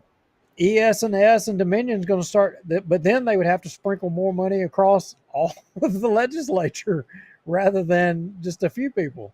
Yeah, well, yeah, I think you're right. He's going to encounter some resistance for sure from Baton Rouge. How he's able to navigate through that resistance, that'll tell the tale right there. But he knows his stuff, and he can rattle it off the top of his head. He's literally fighting the fight, and so, hey, I wish him well in the election. Yeah, so what are we doing? We going on to this Bossier City thing or what? Look, if we don't, we're going to probably have some people not watch us ever again. I'm operating a sweatshop over here. I was going to say, how much sweat is, you got lights on you, no air conditioning, your, button-up shirt or whatever you got on there, hat on. I mean, how much heat are you taking there? Look, if my dog was over here, he would be licking me up, and he would be have a little bit of a high salt content right about now. But anyway. Well, so in all seriousness, are you good to go for another 20 or 30 minutes, and we'll try not to drag on the city council meeting too much? Well, I don't think we're going to not be able to, because this is going to be kind of technical, and we need to explain to people exactly what this is about. So, yeah, no, I'm going to make all the time in the world. I'm on it. Let's do it. All right. So let me switch screens here, and I'll just get straight into the meeting itself. All right. So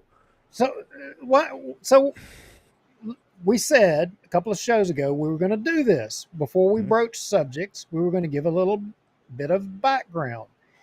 So that background is that a group of citizens got together and they created a petition which the city charter of Bossier City says if the people of Bossier City want an amendment to the charter, they can petition to have an amendment made to the charter. There's a couple of ways that can happen, that the city government can do it or the people can do it.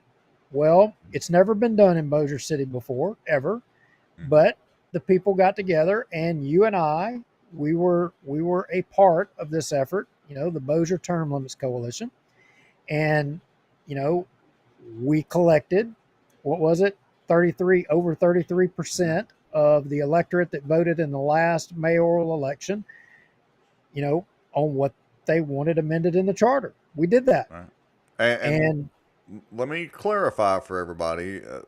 And so a lot of people watching have heard this before, but it takes a lot of work. It wasn't like you just printed some petitions and people ran into the offices and businesses and signed them. You literally, and it was you and the colonel and some others. I did one evening, but you guys did a lot. Our good friend Ryan Haygood helped out. I think Barry Butler may have or whatever. But anyway, literally going door to door like campaigning to get people to sign this. So it's a lot of legwork and a lot of footwork. So I want to make sure that that's clear to everybody. Yeah, it was. And so it was, it wasn't just put together willy-nilly. In fact, in the outset, it was understood that your elected officials, the majority of them, were going to oppose it. They were going to fight it because, I'm just going to say it, because they're self-centered. Their why is not about the people that they serve, but it's about their self-interest.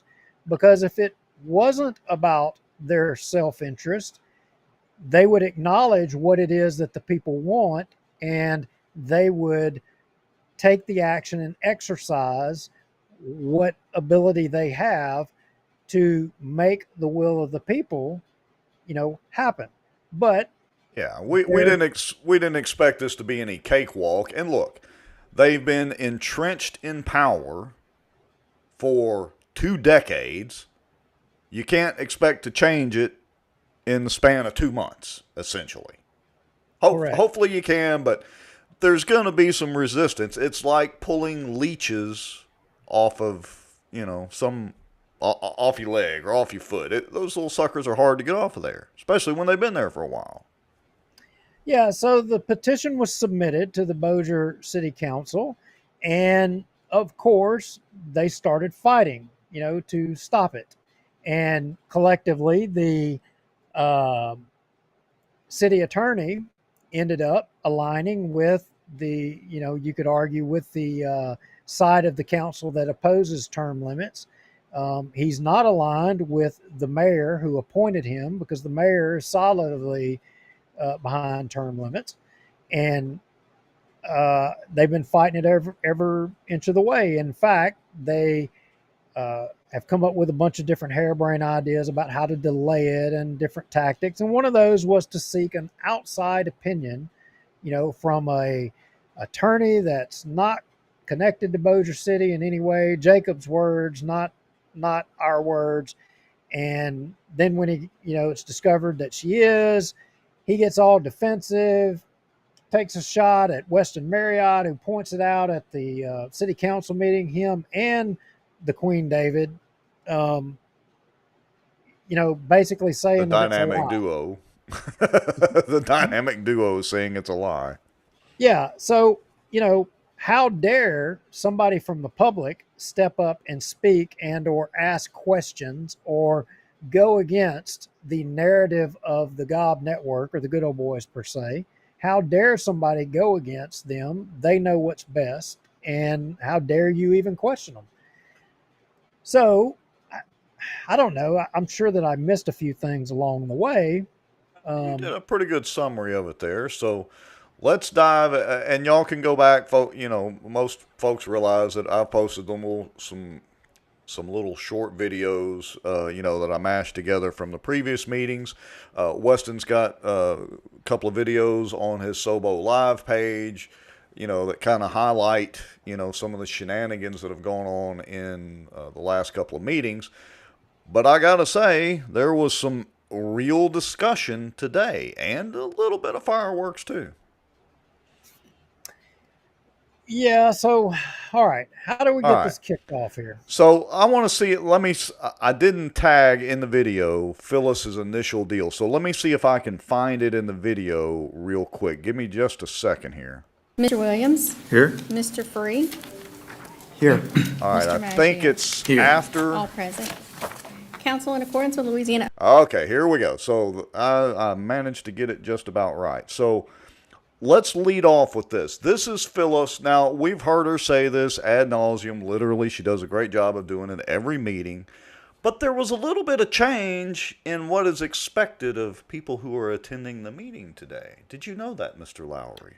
You better believe I noticed it, and I know why they did it, and I'm not going to say that I agree with it. I mean, they have the right to conduct the meetings, and things should be orderly, but it's almost as if they were saying that they were going to label certain speech with certain adjectives that they that if they don't agree with it, they're going to label it something so that they can cut you out or silence speech. It was like they were preemptively intimidating people, or trying to anyway.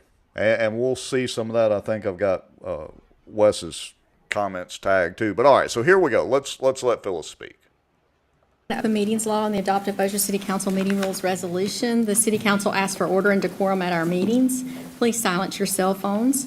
Anyone wishing to address the council on any agenda item may approach and state their names and address for the record, and shall be permitted 3 minutes to make their comments. Listen closely. On the particular item that's up for discussion, with up to 4 speakers per side. Any person making personal, impertinent, or slanderous remarks, or who shall become boisterous while addressing the council, shall be forthwith by the President Pro Tem barred from further audience before the council unless permission to continue be granted by a majority vote of the council. All remarks shall be addressed to the council as a body and not to any member thereof. No question shall be asked a council person or the mayor except through the meeting chair.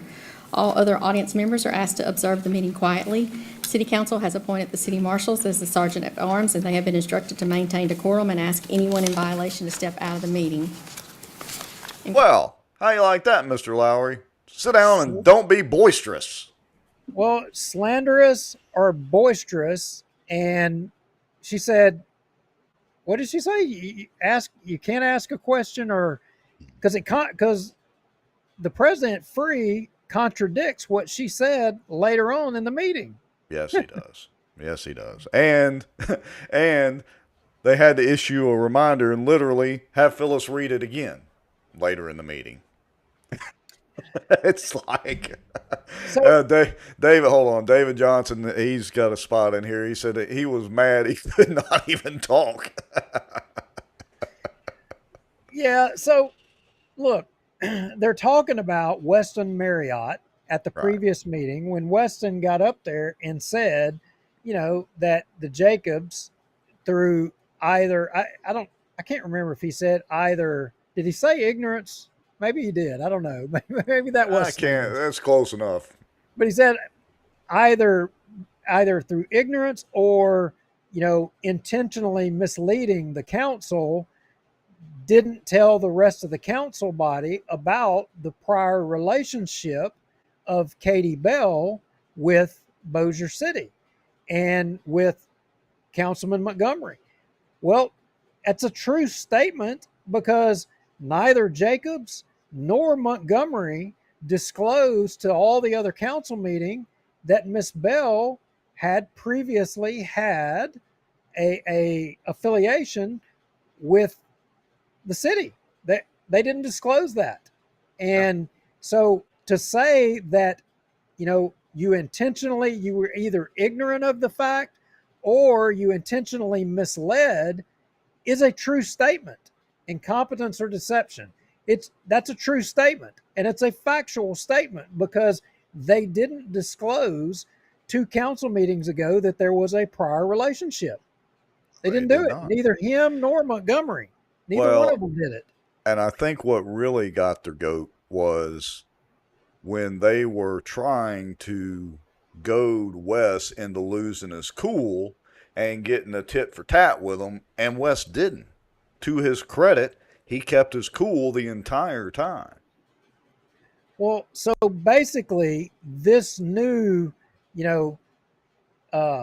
definition of speech or speaking on issues to the public, if they label it as boisterous or whatever they label it, it's whatever they don't want to hear. It's their choice to label it with those adjectives to prevent the public from commenting. So in Weston's case, by speaking something that was factual, that to them is speech that's not able to be made in public.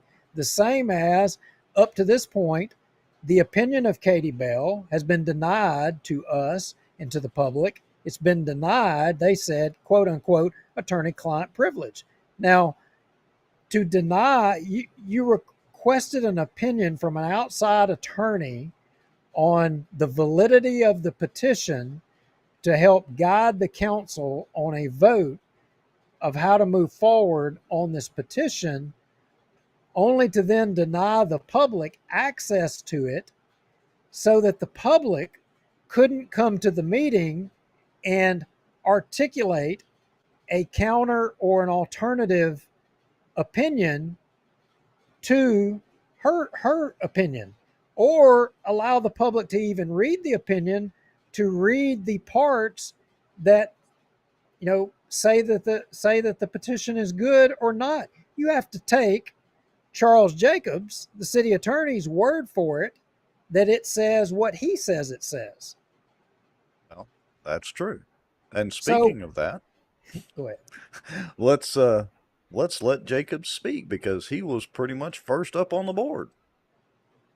Here we go. All right, now I'm just going to play this. You know the drill. Of course, tell me to stop if you want to add some color commentary. Here we go. Mr. Jacobs, you want to speak at this point? It's my understanding, President Free, that the council wishes now to give an announcement concerning my opinion and the outside independent opinion on the issue of term limits that we've received from Katie Bell. I've discussed this with various members of the council, and I can summarize it in the fact on August, I guess Friday, August 11th, 2023, I did send a letter to the council advising my advice to the council as to how to proceed. My opinion and Ms. Bell's do not differ greatly. There are a few issues, I think, that don't coincide, but we're Ms. Bell and I are pretty much on the same page of this. There is the two problems Now listen, hold that up. are presented. Let me stop right there. You all of this, you have to take his opinion for it. Right. Because nobody from the public has had access to it except for the councilman, and they gagged all the councilmen to talk that they can't talk about it. So the Right. public, you just have to take it at face value that Charles Jacobs is telling you the truth because you don't know. Right. Oh, well, but now, they're going to release it finally after the fact. Oh, yeah. But Anyway. and remember, well, hold on a second. So he was claiming attorney-client privilege. Well, what changed? I mean, he still mentions potential litigation in here. So what changed in the attorney-client privilege, Jacobs? Why are you releasing it now? You can't have your cake and eat it too, Chuck. All right. Yeah, go ahead. Anyway. With this effort to force an amendment to the charter or to invoke an amendment to the charter by use of referendum. There is a petition process that is outlined in Chapter 21 of the charter that would allows the City Council to properly receive a referendum, or not a referendum, but a petition that's properly certified by the Registrar of Voters with the requisite number of signatures as required. Got to stop right there. Stop. I can't take it no more. I cannot. It's freaking about to. All right. You want to share my screen? Yeah, let's see if I can do that right quick. How about that? Okay. Chapter 21 of the charter. Amendments to the charter may be proposed as follows. See right there, section B that he's talking about. By petition of electors of the city as outlined in section 501, signed, examined, amended, and certified. So, certified. Who does it say certified there, Rex? It says certified, and it looks like that's a little bitty period behind it. It does. Amended. What is amended? Who? What does that mean? Who amends? Right. Why would the petition actually be amended? Examined. Does it? Who examines? Right. The council. And sign. Who signs? Right. Well. So the signing, I'm going to guess. I'm going to take a stab at it. I'm going to guess the signing is the citizens signing the petition, right? Right. The examined, I'm assuming the citizens are examining. The amended, I'm guessing, I don't know who that would be. Would that be the city government doing the amending? Yeah, amending it down to the unrequired number. I don't know. But yeah, why would you need to amend the petition at all? The petition's either there or not. But more importantly, the certified part, who does it say is who does the certifying? Right. Oh, now hold on a second. So Colonel Crockett says the registrar. Show me where it says that, Colonel. Yep. Show me where it actually says it in the city charter. Who's supposed to certify what and why? Well, maybe it's up there in 501 where, let's run up there real quick if I can find it easily.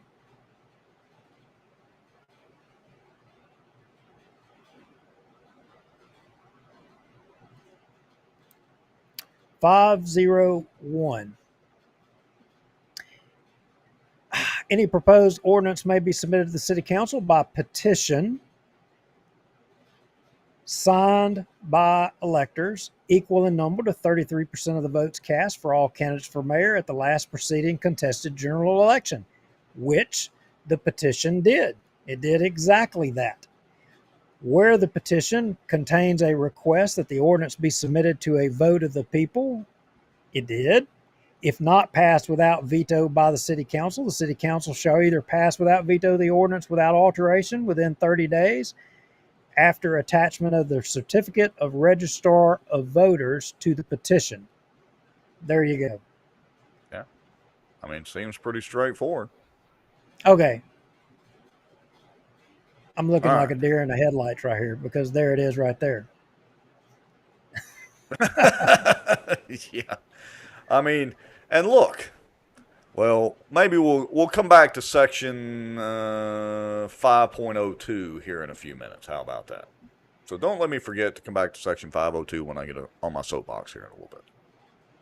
Our good friend Wes Marriott says, I have it on good authority that Katie Bell opined that the petition is fine if amended by the city council for proper format.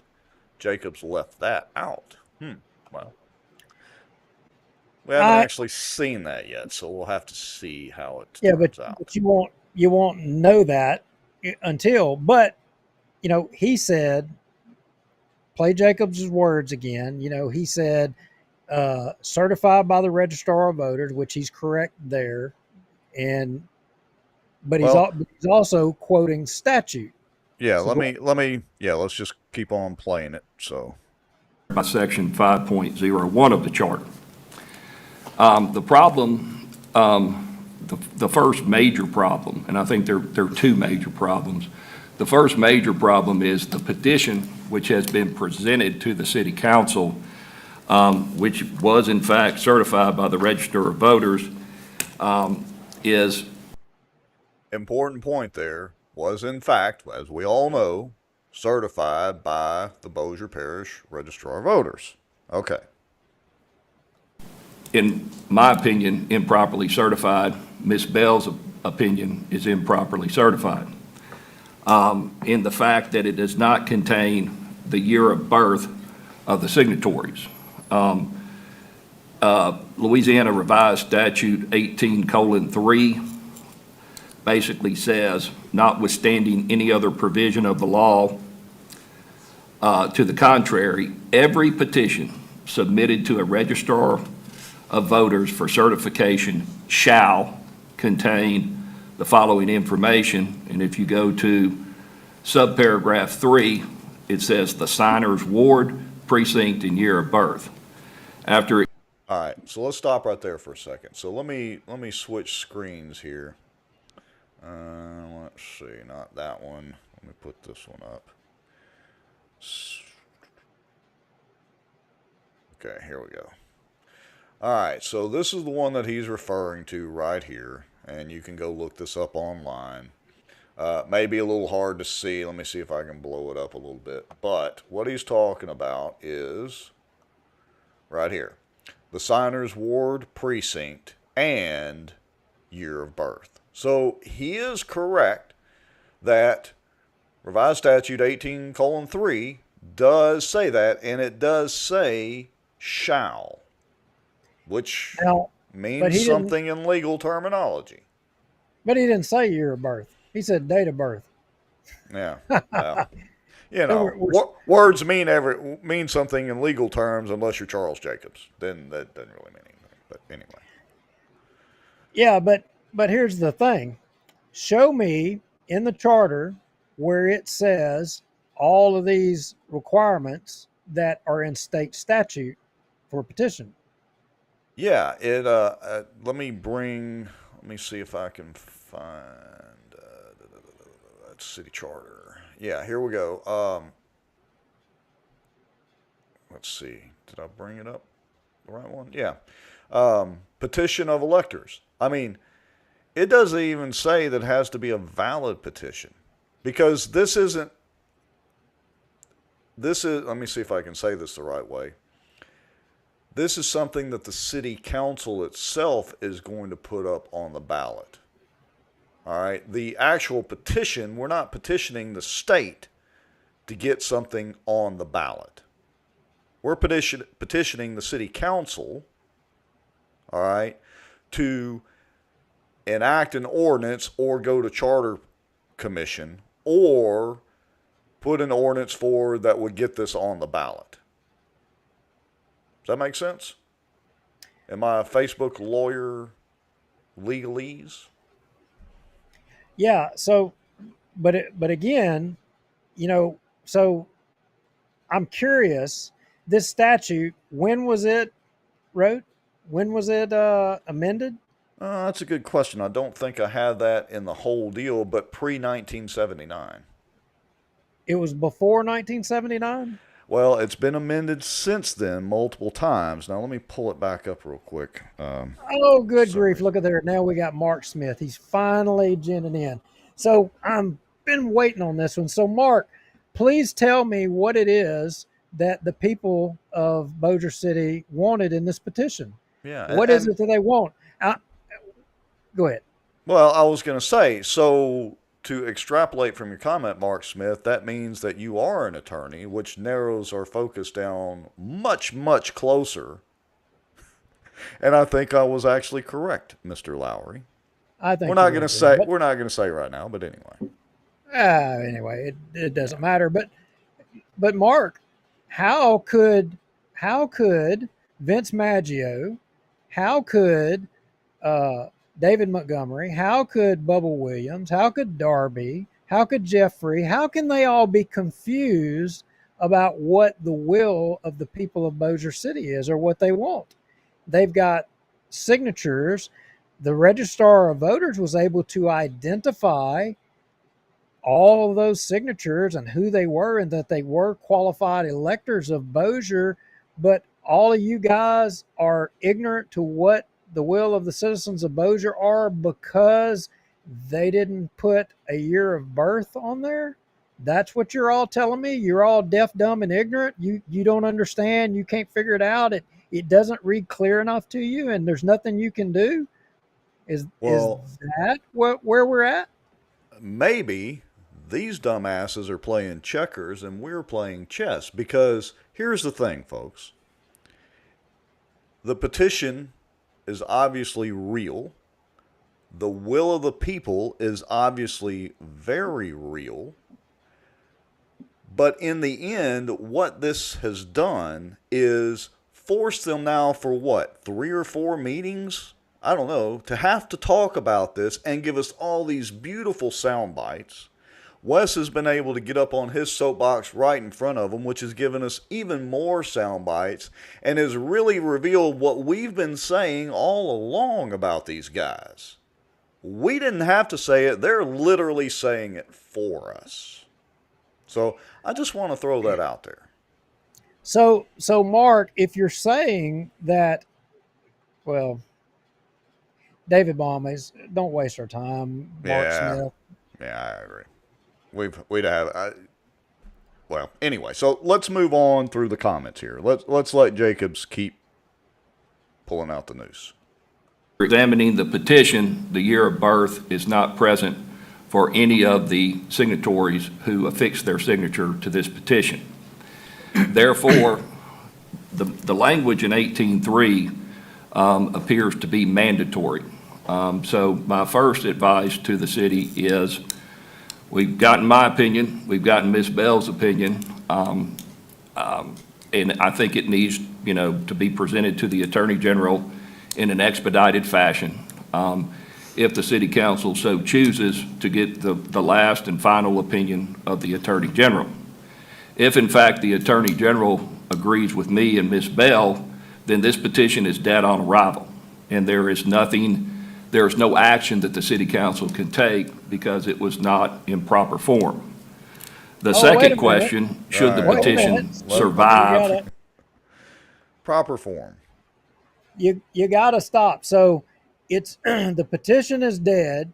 The will that all these people wanted, David Montgomery can't understand it because your year of birth was not recorded on it according to the statute, where the city charter doesn't say that it has to follow statute. City charter 1979, and I'm pretty sure this statute was 1984. 79 and 80, 79, 19, the charter says 1979.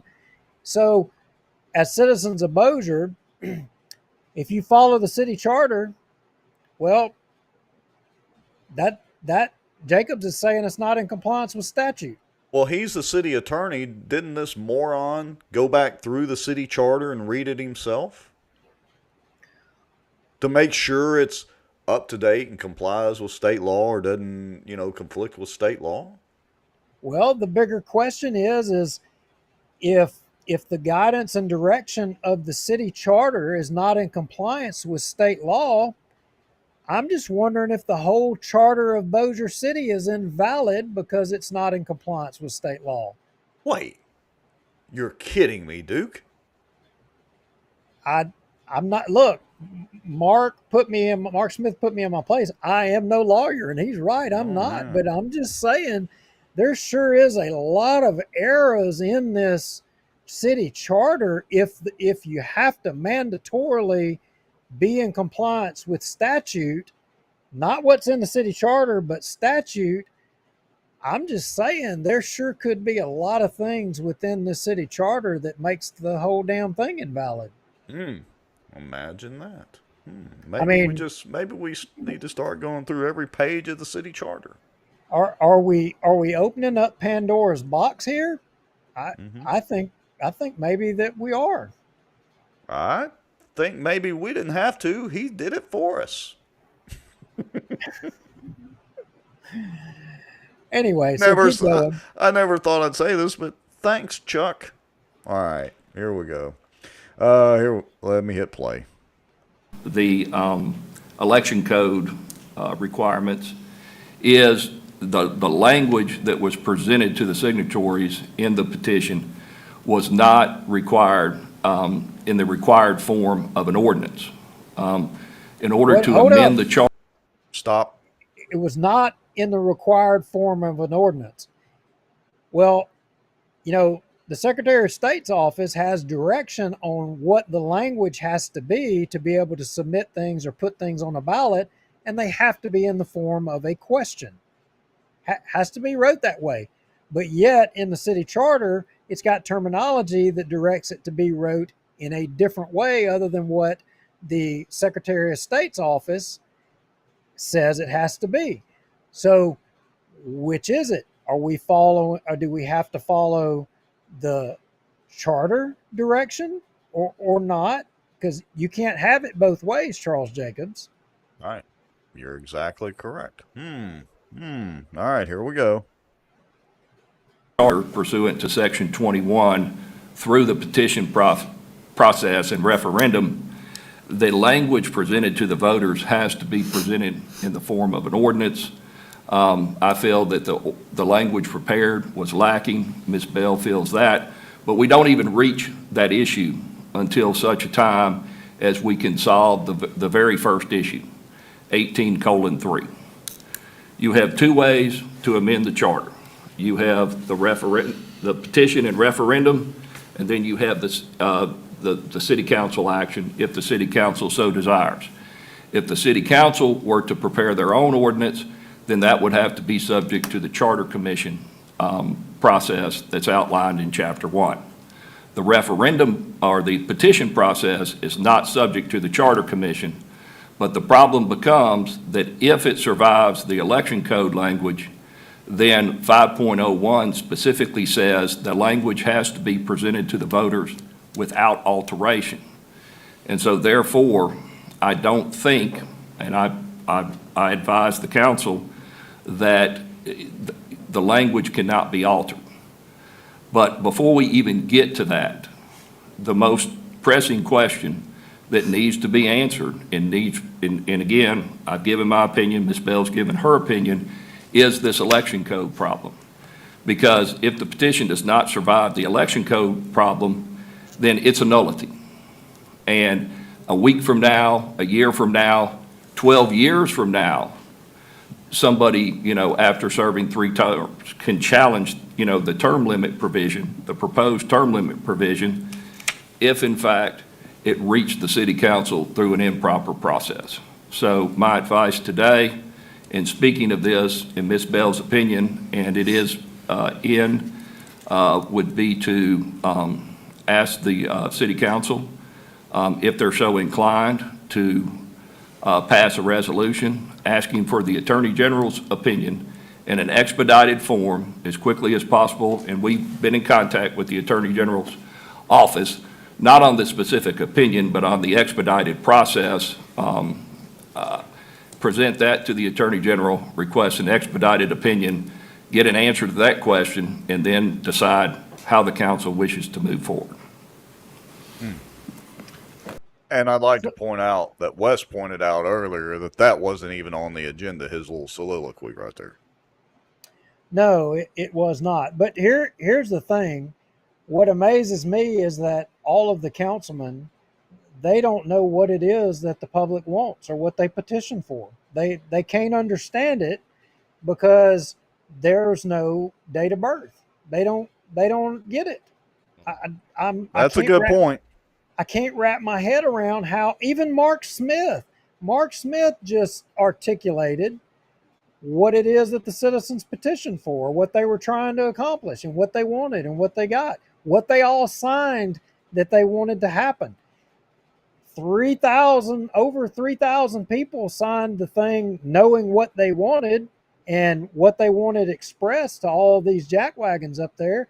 Even Mark Smith understood it. And I'm certain that Mark Smith didn't sign it. But somehow or another, they're all deaf, dumb, and ignorant because it doesn't have a date of birth on it.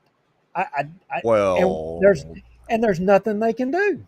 Yeah, but here, let me see. Let me see if I can find that comment. Basically, yeah, here it is. David Johnson. So David Johnson says, the bottom line is 5 of them don't care what we the people want. It just boils down to that. They don't want to be kicked out. That's what it boils down to. It's about what they want. Listen close, Mark Smith. It's about what they want, not what the people that they say they serve want. Right? Exactly. And It's Mr. about Haygood, what they want.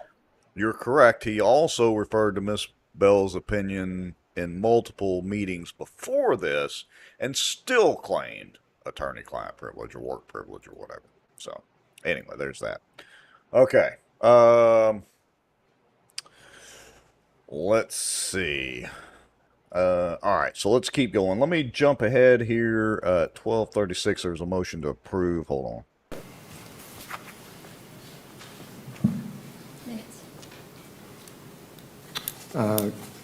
Council will entertain a motion to approve the minutes of August 1st, 2023 regular council meeting and dispense with the reading.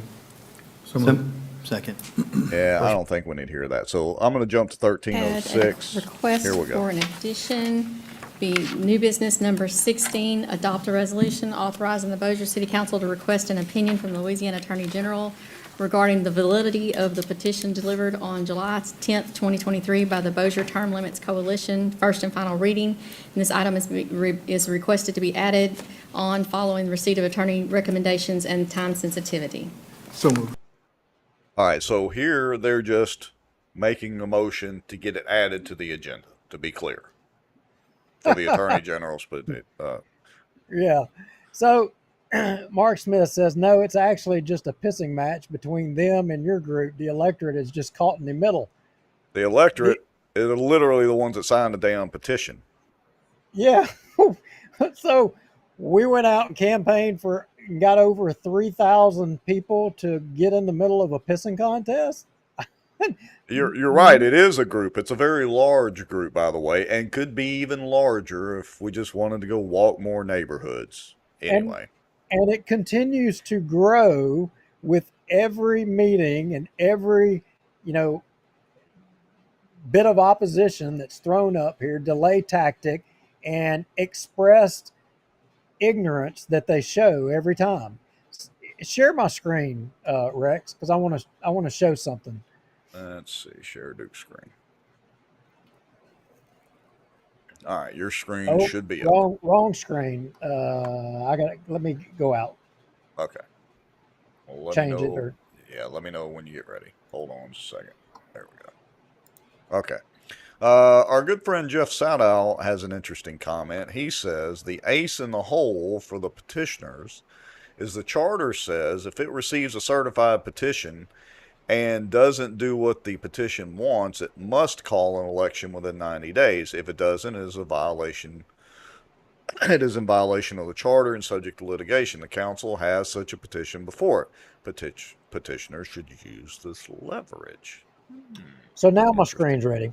Okay, let me switch back.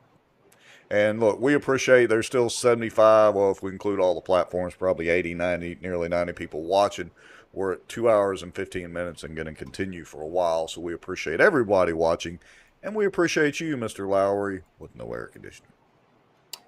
Yeah, well, we're bearing through it. I can't center that, but let me see if I can fix it. So, Title 18, since we're going to talk about statutes, 1299(1), question or proposition to be voted on. A, the preparation of a question or proposition to be submitted to the voters at an election shall be the responsibility of the governing authority or other entity calling the election or submitting the question or proposition. The proposition shall be comprised of simple, unbiased, concise, and easily understood language and be in the form of a question. The proposition shall not exceed 200 words in length and shall not include words that are struck through, underscored, or boldfaced. The Secretary of State shall be responsible for ensuring that the proposition complies with the requirements of this section. So, riddle me this, Attorney Mark Smith. If the Term Limits Coalition was advised by the Secretary of State's office on form and manner, and so was the Registrar of Voters, I don't know. Where does that leave us? Yeah. Interesting. All right. And if what we're saying is that the citizens, the Term Limits Coalition, is responsible entirely for the how the question of the proposition and the submission to the governing authority is to be, which would be the Secretary of State's office. I'm dying to know how do we even need, what do we need the city council for? Well, exactly. And Wes says, Duke, this is what Katie Bell opined when she stated that the language could be corrected by the city to ensure compliance. CJ Jacobs' second point was completely untrue. Hence, yeah, Jacobs is full of it. So baffle them with BS or dazzle them with brilliance. I'll let you guys decide. If Wes Marriott is correct in what he's saying, I haven't read the opinion, I haven't seen it, but if Wes is correct, again, it would seem that Charles Jacobs is using the color of law to try to defeat term limits in Bossier City. Yeah, and I would remind all of our viewers to remember this. Don't forget it. And I would contend that that's probably why he changed his opinion. Do we have it where he refused? I may have it somewhere handy, where he refused our request for a copy of the opinion. Oh, you got that handy? Well, I can get it real quick. I'll need to change screens to do it. Hang on, let me find it real quick because people want. I think people need to read and they need to see what Charles Jacobs said, the terminology and the words that he used, and Well, then you're talking about refusing to send the opinion. correct, All and right, then today, it was in the email. Yeah, let me switch screens right here for a second. Hold on, I can pull it up. I think profiles. Just a second. Bear with us just a minute, folks. I'm trying to find a deal. All right, Bell opinion. All right, hold on. It's at the end of the email. Yeah, I got it. It's an attachment to it, so hold on just a second. I'll have it up just momentarily. All right. Yeah, so David Johnson brings up a good point. When you collect all the signatures and you're validating right then and there when you collect their voter ID number on the petition, you do that, you get their voter ID number with their date of birth. That's how you have the voter ID number to write it down in the first place. Right. So all right. in essence, you collected it. So is this the response that you were looking for here? Says, that is it. Says this is dated August 9th. Dear Rex and Duke, I am in receipt of your public records request dated August 7th, 2023. Hey, he did it in 2 days. At least there's that. I am unable to provide a response as any records responsive to your request are exempt from disclosure pursuant to revised statute 44:4.1 as attorney work product and or the mental impressions, conclusions, opinions, or theories of an attorney. What changed, Jacobs? Well, maybe he read that response to us again and said, "Wait a minute, I am submitting theories here. I'm dealing in theories. You know what? A theory? I don't know. I'm being coy. I'm hot." What did change? Yeah, what did change? I mean, you attorney-client privilege, and then all of a sudden, now you're going to release it today. It's still, according to you, Jacobs, it's still possible pending litigation, and y'all are going to get sued, although you won't actually tell us, and nobody seems to ask him who has threatened a lawsuit. But none of that has changed, and now you release the letter. You can't have it, your cake and eat it too, Jacobs, you lying attorney. I don't know how he ever made it as judge. All right. Anyway. Probably the same way he ruled that it wasn't dual office holding out there for Robert Berry, right? Oh, yeah. At the Cypress Imagine District. that. Same guy. Imagine that. All right, let me see if I can get back to the screen there. Okay. I don't even know where we are. Let me hit play and let's see where we are. Second. First by Councilman Darby, second by Councilman Montgomery. Oh, yeah. Questions This from is the great. audience? Y'all listen to Hammonds. Questions from council? This is Yeah, awesome. Mr. President, I do. My mind is not playing tricks on me. I believe when we first started this whole ordeal, that was my motion, I believe, when we started all this, was to have an Attorney General look at opinion on this from the very beginning, before it was decided to go to an outside counsel.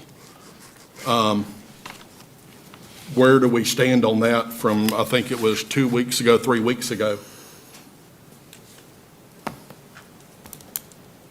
Crickets. Well, the resolution before, is that question addressed to me? Whoever wants to answer it. Yes, sir. Well, again, I gave my opinion, Ms. Bell's given her opinion, and the resolution before the council is to request an opinion, an expedited opinion on this matter and this matter only. And again, I understand the mayor's in favor of term limits. You're in favor of term limits. This is Mr. how he Hammond. goes off it.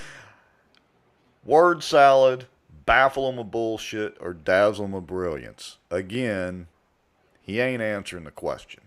Well, he's pointing out what what the prerogative of those individual people up there on the board are, totally disregarding the citizens, what the citizens want. Again, Mark Smith, what is it that the citizens said that they wanted here in this? What did they put on paper that they said they wanted? And explain to me how it is that these guys that are all against it, how they don't understand that. I mean, they do represent the citizens that elected them, don't they? Or do they represent somebody or something else? Because if they can't understand what the people wanted, they don't get it. I mean, then what are they doing? That I realize you're trying to, be a little coy with your words, but let's be clear. They get it. They just don't want it. The city councilmen don't want it. Some of them, most of them. So the bottom line is, this is their will. That is what it is. It's their will. And, All right. Let's continue on, because this gets pretty good, because Hammonds isn't having any of that. So hold on a second. Mr. Smith has made known he's in favor of term limits, but if we do not act properly and solve this issue, then we're not going to get term limits. We are going to get litigation, and that's what I think that would be my advice for both the mayor and the council we need to avoid. And so this is not an opinion on the entire scope of the term limits, but it is an opinion as does the petition that has been presented to the council, was it properly certified due to the lack of year of birth information of the signatories? So. I got one more. I agree with all of that. I don't think the question comes into who is for term limits and who is against it. I guess the point that I'm trying to make, if 3 weeks ago, my motion to send this to the Attorney General from the get-go, instead of wasting taxpayers' money on an outside attorney, then we would already have the Attorney General's opinion. And I mean, I don't know what this outside attorney cost. I still haven't seen a bill on it. That's the point that I'm trying to make, that we should have gone to the Attorney General. That is what he is here for in the state of Louisiana, is for stuff just like this, for public entities. They have a whole department for that. So that is my point. I'm going to vote for this so we can go ahead and get it to the Attorney General. That's all I have to say on it. In other words, you wasted our money. Well, they wasted time, and which was what they wanted. That's something that they wanted, was to waste more time, more delay, so that they can get more time in office. They know that inevitably they can't prevent term limits. They know that. But, I mean, 20 to 30 years, Rex, that's not enough time for them. I mean, there's more insurance to write. There's more deals to be made. I mean, 20 to 30 years is not enough. It's not enough time. It's not enough. But fortunately, Queen David speaks up and, gives us a valid reason. Here we go. Mr. Jacobs, if I could. Yes. Excuse me. Go ahead, floor. Yes, sir. I believe the question was what actually was faulting in the petition. And I think for clarity that we wanted outside counsel to specifically define what they perceived as the fault or faults in the petition. Notice one thing, though. David Montgomery has never acknowledged that 3,000 people signed the thing. Now, he could care less about the 3,000 people. And notice he didn't say that they were making sure that it was a legal petition. They were looking for faults. That is an important distinction in what he says right there. No doubt. Keep going. And to go to the Attorney General to get an expedited opinion, you need very defined parameters, am I correct?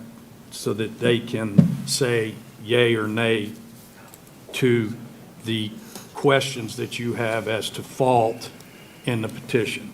That's what I've gathered through this process, and I believe that's why we went to outside counsel. Is that Well, correct? it certainly helps to narrow down the issues you wish Correct. the Attorney General to address. If you're trying to get it in expedited form, the least number of questions or issues, presented to the Attorney General, the quicker you would think that the Attorney General's office could render such an opinion.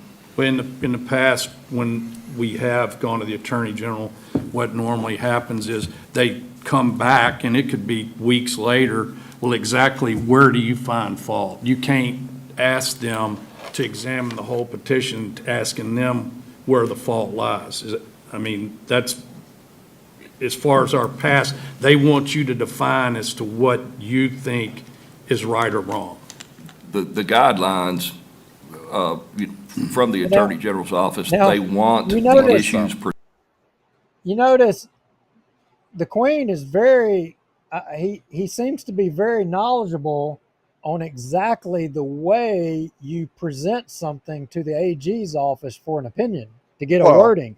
Apparently, when he was in CPA school, he must have taken some law classes. Or maybe he's real knowledgeable about how to get an opinion on ethical issues regarding being an elected official and doing business as an elected official. Maybe so. Okay. So this is about 10 seconds here. Hammonds is up to bat again. Presented to them, or the questions presented to them in the most narrow form possible to answer your questions. Blah, blah, blah, blah, blah. Here we go. I've got one follow-up question, Mr. President. Yes. But could we have just sent that in with your opinion as you being the paid attorney for the city of Bossier?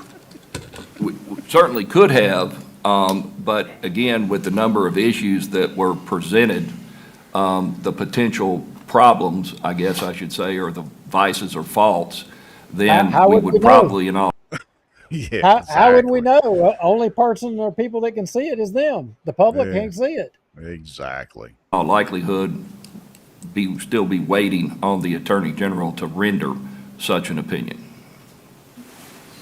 We, at the time, did not have the defined parameters that we ended up with outside counsel. That is a fair assessment. I would agree. Thank you. Any additional comment? David's new buzzword for the day is defined parameters, or buzz phrase, I should say. Good friend Jeffrey Sadow got the comment up on the screen, says properly certified is not an issue. It is certified, and to declare it anything but would not be settled by an AG opinion, but through litigation. Until litigation declares it is not a certified petition, the city must follow the charter. That's a good point. Properly certified. I mean, the matter is, it is certified, whether proper or not. Who cares? It is certified. But yeah, I mean, but you know what, Rex? I mean, I don't know how much more video. Keep going, because there is so much good in here. We've got to show Tommy Chandler unloading in the end, but let's keep going here. Yeah. All right. So Jacobs has one more thing. Let's see if I can get to that real quick. I would say that attached to the resolution is the outside opinion and also the opinion letter that I have sent to the council. So it is now publicly available. So just to let y'all know, he's not worried about attorney work product or attorney-client privilege any longer. Magically in this meeting, poof, it's gone. Yeah, so basically he summed it down to two things. One, the petition is fatally flawed because it doesn't, according to state statute, have the date of birth of every person who signed it on there. Because it doesn't have the date of the birth, they can't understand what the public wanted. They have it's like a different foreign language, and they don't get it. They don't understand it. All right, so I'm going to skip ahead. Oh, go ahead. Well, and there's nothing they can do. And he recommends, and Katie Bell recommends, that they do nothing. Right. All right. So I'm going to skip ahead Bubba Don introduces a motion to remove items 6 and 11, which were further discussion about the term limits and all that, from the agenda, and they get into a discussion about that. So I'm going to skip ahead to City Councilman Chris Smith's comments. Here we go. Later, and I kind of came prepared today to kind of give my take on why I think this is good policy, and had an opportunity to speak with Ms. Bell and Mr. Jacobs and Mr. Ray, and my mind is kind of altered because today's vote and today's action wasn't necessarily about term limits. It was actually much more than that. Today's potential action in number 6 and 11 was telling the voters of Bossier who signed a petition that, we hear you and we're taking you up.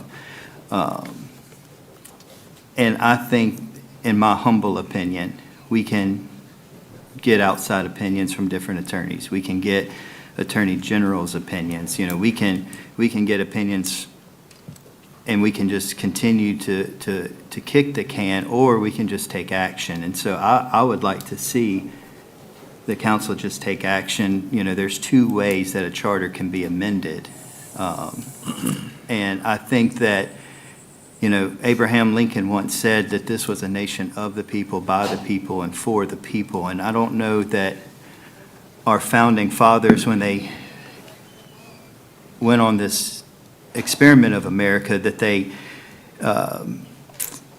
expected the very complex laws that we have now. And, laws are needed for sure. It maintains law and order and make sure that there's a proper way. But I don't think the idea was for the layman to have to navigate complex code to help make change and let their voice be heard. And I think that we need to remember that, the principles that our country was founded on. And maybe there's flaws with the petition. Maybe there is a fatal flaw in the petition. I guess we won't know for a couple of weeks, but after we get that opinion, then what? Then what's next? And so I think that we would be doing the citizens a great service by saying, we hear you. There may have been mistakes in what was presented to us. So we will pick up the baton and we will do it. We will do it the alternate way, and at least give them the vote. Look, I'm a pretty sensible guy. I'm not here to cause controversy. I'm here to just do what I think is right. And, I will admit that all 65,000 people that live in Bossier City, not all of them agree with this policy. I think a vast majority do. And I do think it's good policy. But the 3,000, at least, they weren't trying to make the minds up for all 65,000. They just were asking for a chance to let the voters decide on it. And I think that is the important thing that we need to remember, is that the voters deserve to at least have their vote cast and their voice heard on this matter. So I hope that we will not, because it's been a month and a half. We've talked about this ad nauseum, and I would like us to at least just move forward and kind of put this behind us and get to a resolution, because I don't think the petitioners care if we have to pick up the ball and do it the alternate way, as long as they get their voice heard. So, bam. Hey, I gotta say, how horrible has it got to be that you're going to ignore all the public, and knowing that the public can see right through you. Right. They see you for the fraud that you are, that you say you represent them, and you're just totally ignoring them. How ugly, how horrible of a feeling is that? Right. They're trying to spin this around so that they're doing the right thing and making sure it's all legal, and everybody can see. It's kind of like the song that we played at the very beginning. Everybody can see you were right, Duke. It's not necessarily the rich men north of Richmond. It's the rich men just slightly north of Barksdale Boulevard. Okay. They're blowing smoke and delaying. I can't ignore this anymore. I've been sitting here on Go to share my screen. Mark Smith. I mean, okay, Mark. He said, you know, I'm going to pick up to the part where he says, and if a conveyance deed omitted the words bargain, convey, then it isn't valid. It's not that the date of birth is irrelevant. It is that the flaw could cause worse problems in the future. Okay, Mark, I'm going to concede maybe you're right. But thankfully, Section 502 of the charter right here, there's a way, if what you're saying is that all the councilmen are just looking out for the city and not wanting to cause the problems, that they're not deaf, dumb, and stupid and blind or ignorant or ignoring the will of the people that they say they represent, but yet they're not representing them. Thankfully, right here, Section 502, initiative ordinance proposed by City Council. The City Council may, by majority vote, propose an ordinance to be submitted to a vote of the people. It's right there. All they got to do is literally propose an ordinance to do this. The petition is irrelevant. They could have done it today. But that's why I said earlier, they're over here playing checkers looking like complete horses' asses, which is fine with us. It gives us content for weeks to come. But literally, they could just pass the ordinance and be done with this, and we'd have to shut up about it. But right there, it's right there, Mark. Why are you telling me? Is Section 502 in compliance with the statute? Can they not do that? I mean, can they not propose an ordinance? Yeah. And do this? I mean, they don't have to put no date of birth on here. Why don't they? Right. Why don't they do that, Mark? Explain that. Yeah. I'd also like to point out, let me switch screens again. I'll get back over here. But our good friend and former amigo Shane Cheatham says, November 6, 2012, term limits were on the ballot in Bossier Parish for the school board. 35,017 people voted in favor. 7,800 voted against it. It passed 82% to 18% for the school board. What do you think it's going to pass for the city council? And I don't think that there was even any media or fanfare, for term limits for the school board back then. This right here is getting tons of media and attention, and the public sees what their elected officials are doing, that they're ignoring them. I mean, let's not mention what the election's going to be, for council the next time around. But on this issue right here, I don't know. We may exceed 82%. Maybe so. Okay, let me see where we're at on this video. We're at the 25-minute mark. Oh, yeah, so King David gives us a lesson on charter commissions. Here we go. I'll just leave it at that. Thank you. Any additional comments? I have. Yes, sir. Mr. Smith, I wanted to let you know that in a conversation, Mr. Darby had asked me to reach out regarding the issue of charter commissions and so forth. We've done that in the past. It appears as though things could have been done differently. So, did you hear that phrase, though? Did you hear what he just said? They did charter limits in the past, but it appears, they did a charter commission in the past, but it appears things could have been done differently. Interesting choice of words there, Queen David. All right, here we go. I reached out to Mr. Jacobs and Ms. Bell to ensure going forward that we do this by the book. Since we're doing this by the book, we want to make sure that the Charter Commission, am I correct, Mr. Jacobs and Mr. Darby, that it's done by the book. We, to your point, you hear the people, it is their right to have this referendum put forth and voted on. Mm-hmm. That's what America and democracy is all about. But we want to ensure, to Mr. Jacobs' point, that this is done correctly and it cannot be challenged in the future. You spoke of a rule of law in America. Unfortunately, we're governed by a lot of lawyers. And a lot of business people might find fault in how many we have. I see my cousin, no, he's already left, Judge Stinson, but I mean, we all laugh about that, but it, you know, we are in the position we are today that, you know, courts and laws and judges and lawyers, it's just the nature of the beast, so to speak. So I want to make sure, and I'm sure everybody on this council, and including the mayor, ensure that this is done properly and again by the book. And I think that you will see something coming, hopefully, at the next council meeting, that we can assimilate and devise a plan that is.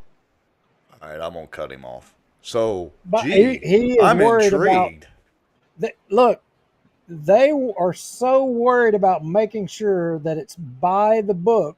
We're down to whether or not somebody put their date of birth on a form so that the registrar of voters could have another tool to identify who it is. That's what they're hanging their hat on. That, you know, they're perfect. They want to make sure it's perfect. It's got to be exactly perfect, right? Right. Now, right. How many other cases, like, can anybody tell me whose fault it was of not having the permits from the railroad for the Shed Road, you know, Walter O. Bigby Carriageway crossing? Since King David, since y'all want to make sure things are perfect, can you tell the public whose fault that is and who is held accountable? I mean, yeah, I mean, y'all are an operation of perfection here. I mean, by all means, please tell me that answer. Or tell me how it is that Manchac was paid a hell of a lot of overtime money during the ice storm. Yeah. How is it that they were paid overtime? Yeah. I'm just wondering how that happened. Yeah. But we want to make sure we're perfect, right? Right. We digress. Okay, hold on. Let me make sure we're still online because somebody asked if Facebook dropped. I'm still showing us to be online. Yeah, and I'm still hearing us. So if you can't see us on Facebook, let me know in the comments. But no, I think Facebook's still up. All right. So Rex, let me see how far we want to go. I wanted you find our place, but I wanted to also comment, you know, to the tune of 100 people that across all the platforms that are still live, watching and following this. Thank you all for taking the time to going through this material. I mean, and bringing yourself up to speed and learning it. I appreciate your time. Right. Absolutely.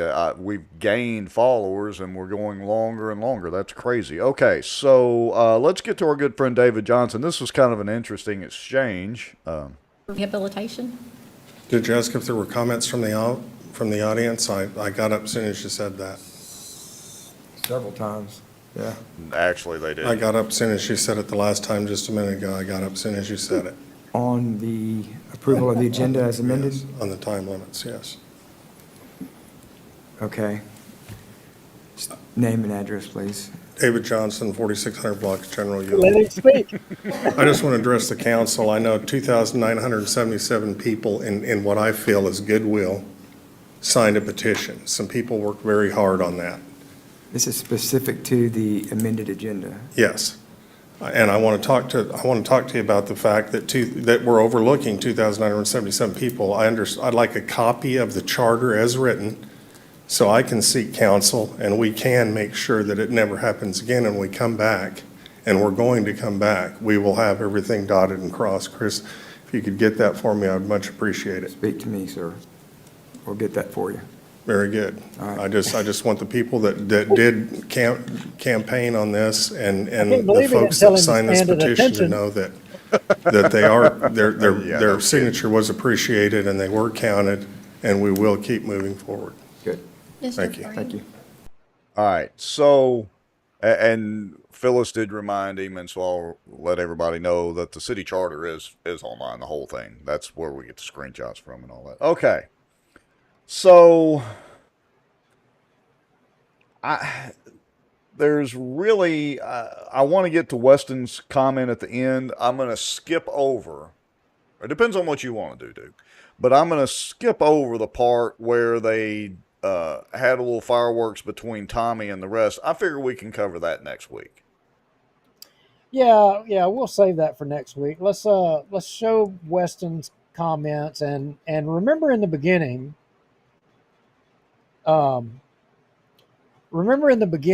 They started out by reading newly amended,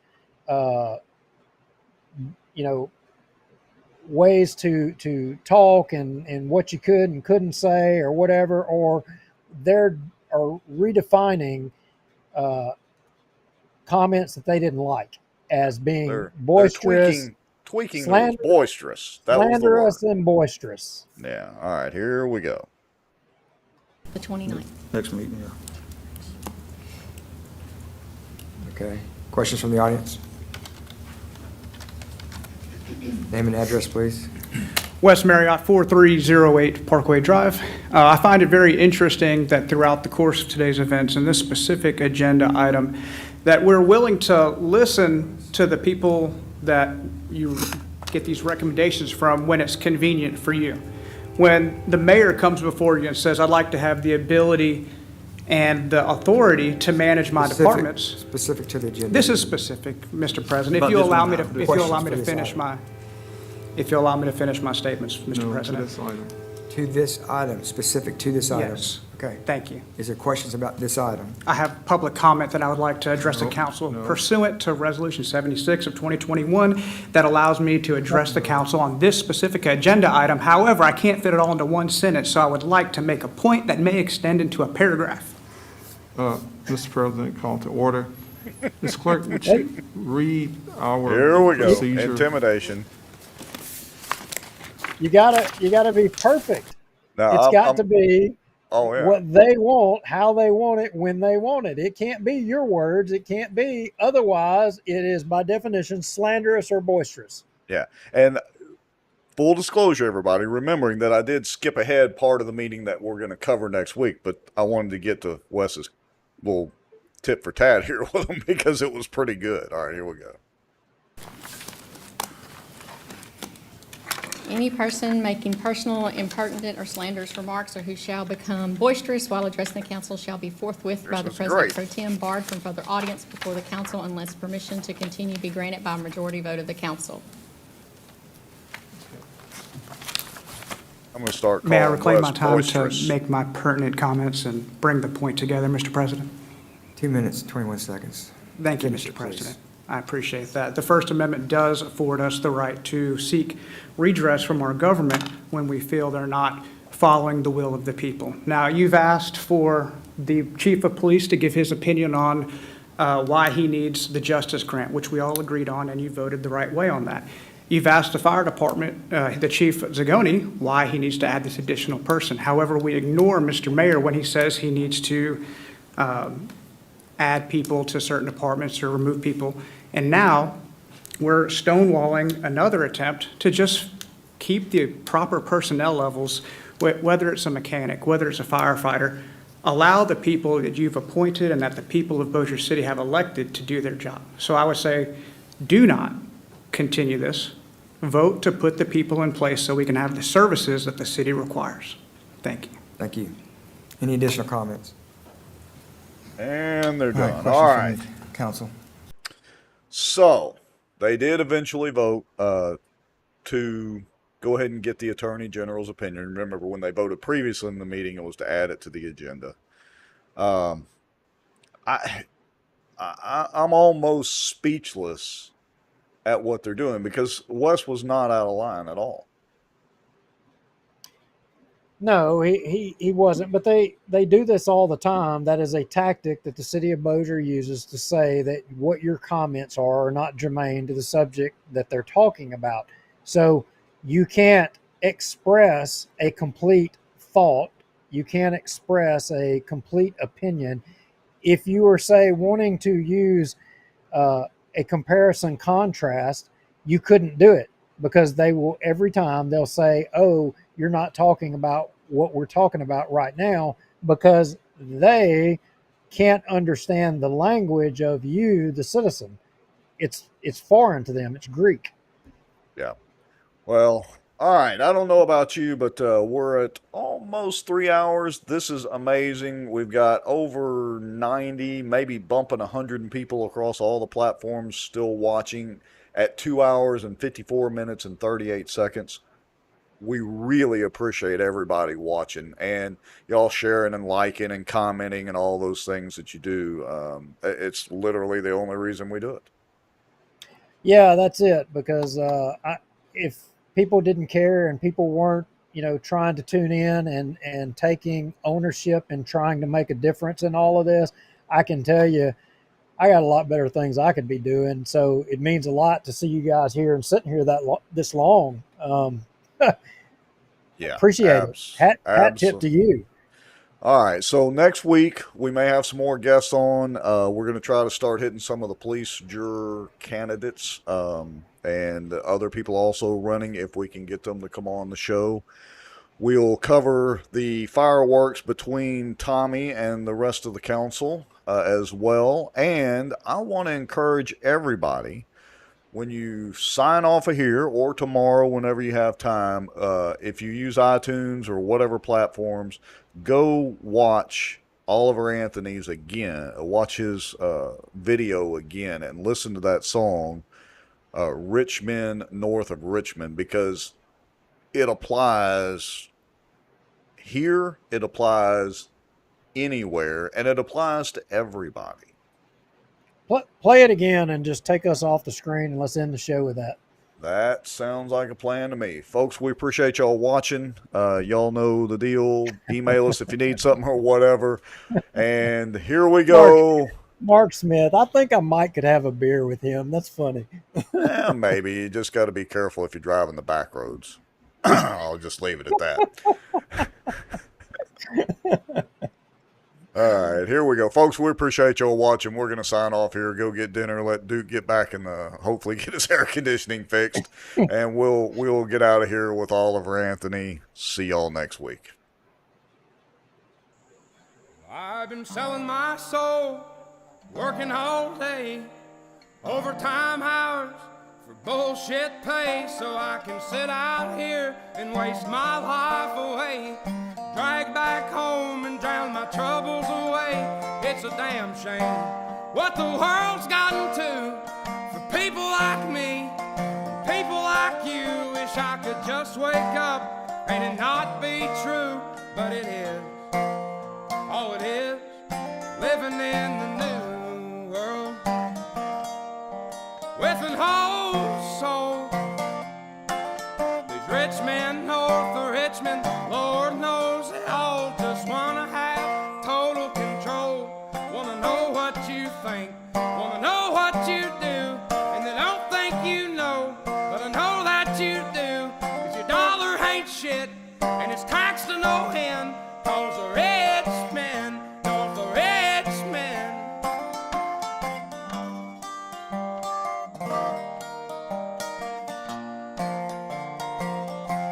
I wish politicians would look out for minors, and not just minors on an island somewhere. Lord, we got folks in the street, ain't got nothing to eat, and the obese milking welfare. Well, God, if you're 5'3" and you're 300 pounds, taxes ought not to pay for your bags of fudge rounds. Young men are putting themselves 6 feet in the ground, 'cause all this damn country does is keep on kicking them down.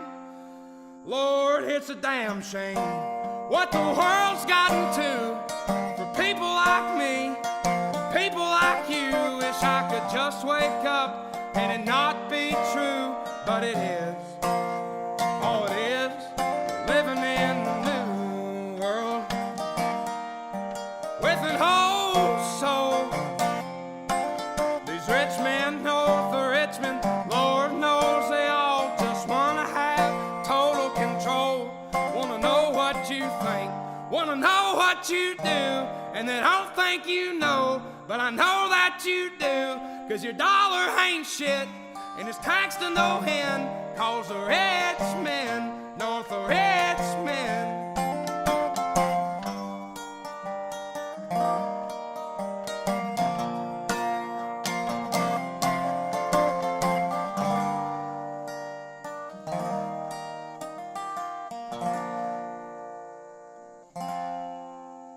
I've been selling my soul, working all day, overtime hours for bullshit pay.